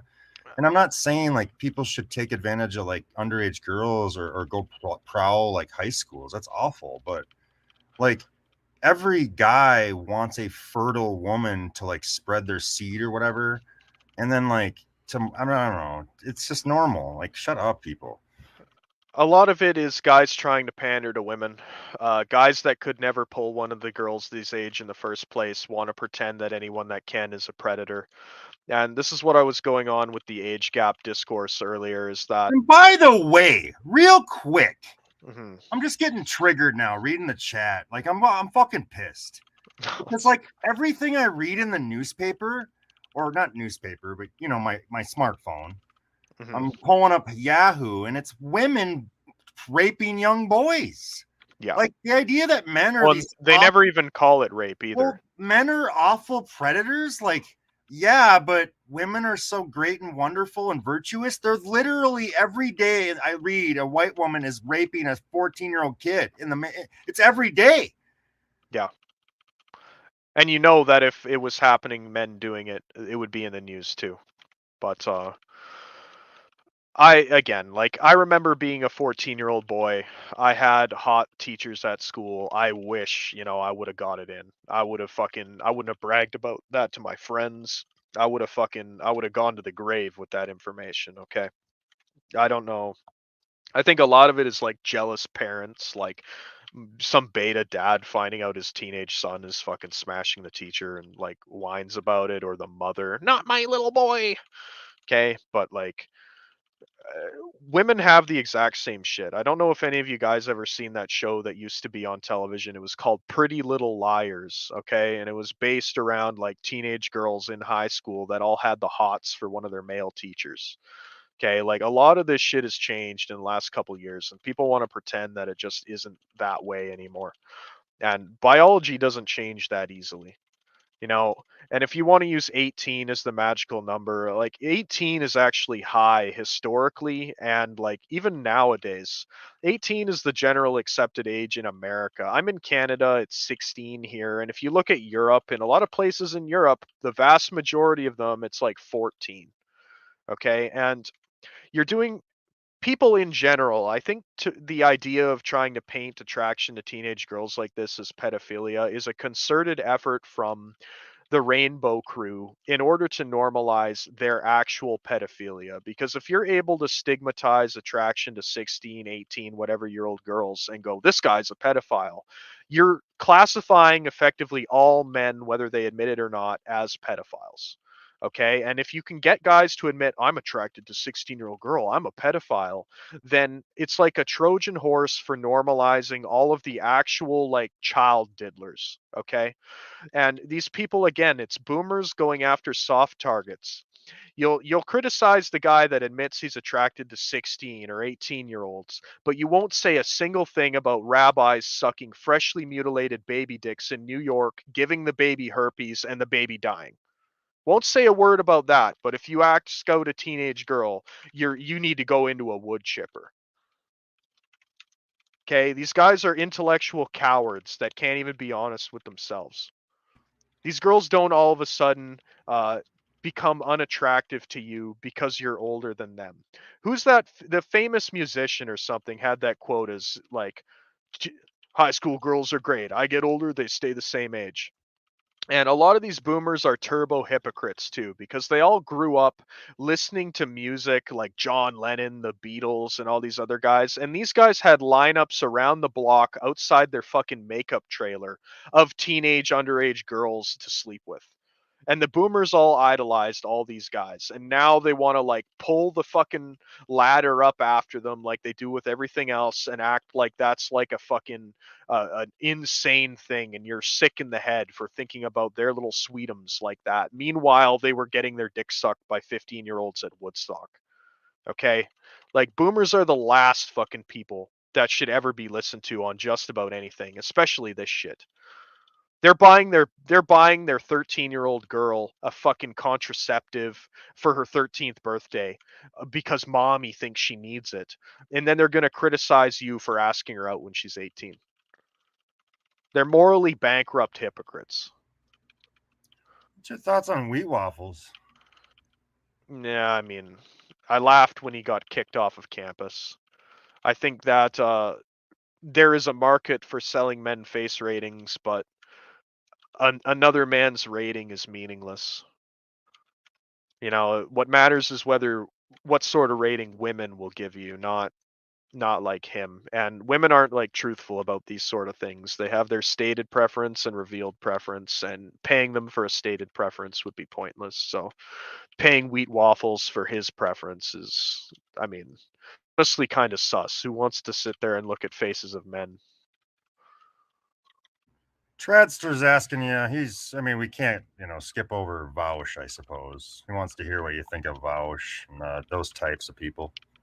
I think Vaush is a good illustration of the point I was making. Vaush is the sort of guy that would rally against me saying I'm attracted to like 16-year-olds, while he has folders full of like lolly bestiality porn, and he's grooming like 12-year-old boys in his Discord. You know, a lot of these people, the ones that shout pedophile the loudest, it's like if you remember during the whole Pizzagate thing that was going on, you had Reddit moderators named Dr. Pizza posting about how Pizzagate is nonsense, and then 2 years later getting arrested with terabytes of child porn. Right? So the Is there people that maybe are something most, that we can speak to real quick before we yeah, go? sure. Is that the over sexualization of society and no one really getting any pussy? If you go listen, now First found this, all credit to him. Go listen to uh, New Age of the Barbarians video on YouTube, and that's something that's discussed there back in the 60s. They talk about how they're going to overtly sexualize society. They're going to design outfits specifically to enhance women's sexual figure. And rather than trying to repress sexuality to lower the reproduction rate, they're going to enhance it and proliferate the world with it. And that will generate their intended outcome of depopulation. And I feel like that's exactly where we're at. You can't listen to that video from 80 years ago, look around today, see women in the gym with their fucking vulva bulging out of their pants, and arrive at any conclusion, but things are moving along exactly as they were planned. Which it's hard to, it makes it hard to kind of go after any of like the white supremacy types. Like they're kind of, a lot of them are saying a lot of this shit years ago. Like, Yeah. about like the collapse of American society or whatever. Lots of people have been warning about it for a long time. I shouldn't even credit just like the white supremacy types. I mean, there's other like paleocons, like even like that old fuck that tried to run for president. What the fuck was his name? Back in the 90s. What the hell's his name? The main guy, the big dog, the conservative. I'm not familiar. Oh, The Trump election was the who first one I cares? really Why should I started paying remember attention to. all these fucking boomer conserv? Why should I remember their names? God, who cares? Yeah, they're not letting you. They're not cheapening your rent. Don't let them live rent free. Yeah, Buchanan, Faustian spirit. Thank you very much for that. Fucking Buchanan. Everybody remembers Buchanan. I mean, all these people were. I mean, it didn't have to be a quote unquote white supremacist. People were fucking ringing the bell a long time ago. But it could have been liberals. But anyway, I think we're done. Western Decline. I really enjoyed our discussion. We're gonna do another one. I've been MIA. I'm gonna keep going with we'll get some more of the Black Pill streams going, guys. I'm gonna do some more film reviews. I'm gonna stream again, I suppose. I've been lazy lately. I don't know. I'm just, Western Decline. Todd's not wrong. Like everything's already been said. Oh, it has. Beaten a dead horse. Why the fuck am I even here, bro? I mean, I think that we're here because it's kind of fun and it's better than it's like the new water cooler. It's cathartic.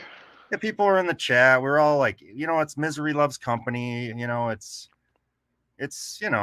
get to hang out, I suppose. But there really isn't much. I mean, I have some notes, and we could do another stream, and we could keep going. But new additions to the lexicon are few and far between nowadays. That's why I revere Hell by the Dashboard Light so much, because he's a guy that has contributed so many ideas. I liken him to a crystal ball that, you look into the crystal ball listening to him and you think, man, this is crazy. No way this can be true. And sure enough, once you have Hell by the Dashboard Light vision, you start seeing it all around you. And it's all of a sudden he's not so crazy anymore when you step out of your house and you see exactly what he's talking about. So, yeah, good stuff. Yeah, we had a good talk. Let's Western Decline, come back. We'll do another one in the next few weeks or something. Yeah, thanks for having me. Does that sound good? Yeah, I'll find a way to have the chat open next time. Apologies if I didn't answer anybody's question. I actually have a couple specific videos we should react to. I just didn't have them ready or prepared for this stream, but I want you to come on. We'll do some reaction stuff to some videos.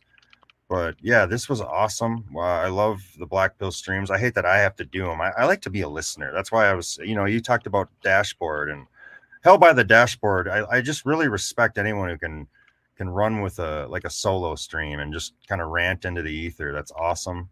And he's one of a few that are kind of keeping this community, community. I don't know what we call that, but just a hangout space where people can voice questions, opinions, whatever. And yeah, come on back, man. We'll do another one in the next, I don't know, a few weeks or so. Okay, man? Yeah, and I'd like to see you have Millennial Black Pill on here too. I'd be interested to listen to that. Yeah, I think I added him on X or Twitter. I haven't really worked too hard at it. I'm not I don't have a promoter, so or a publisher. I need to do all this on my own, and I'm writing emails, and I hate all that shit. But yeah, this was good, and really, I appreciate your time, man. You've got an interesting kind of perspective on this stuff, and it's maybe biased as many of us. Oh, definitely.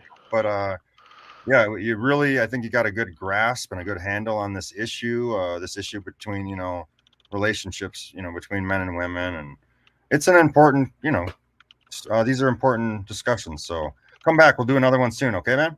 Yeah. All right. Thanks for having me. Thanks for listening, everybody. Have a good night.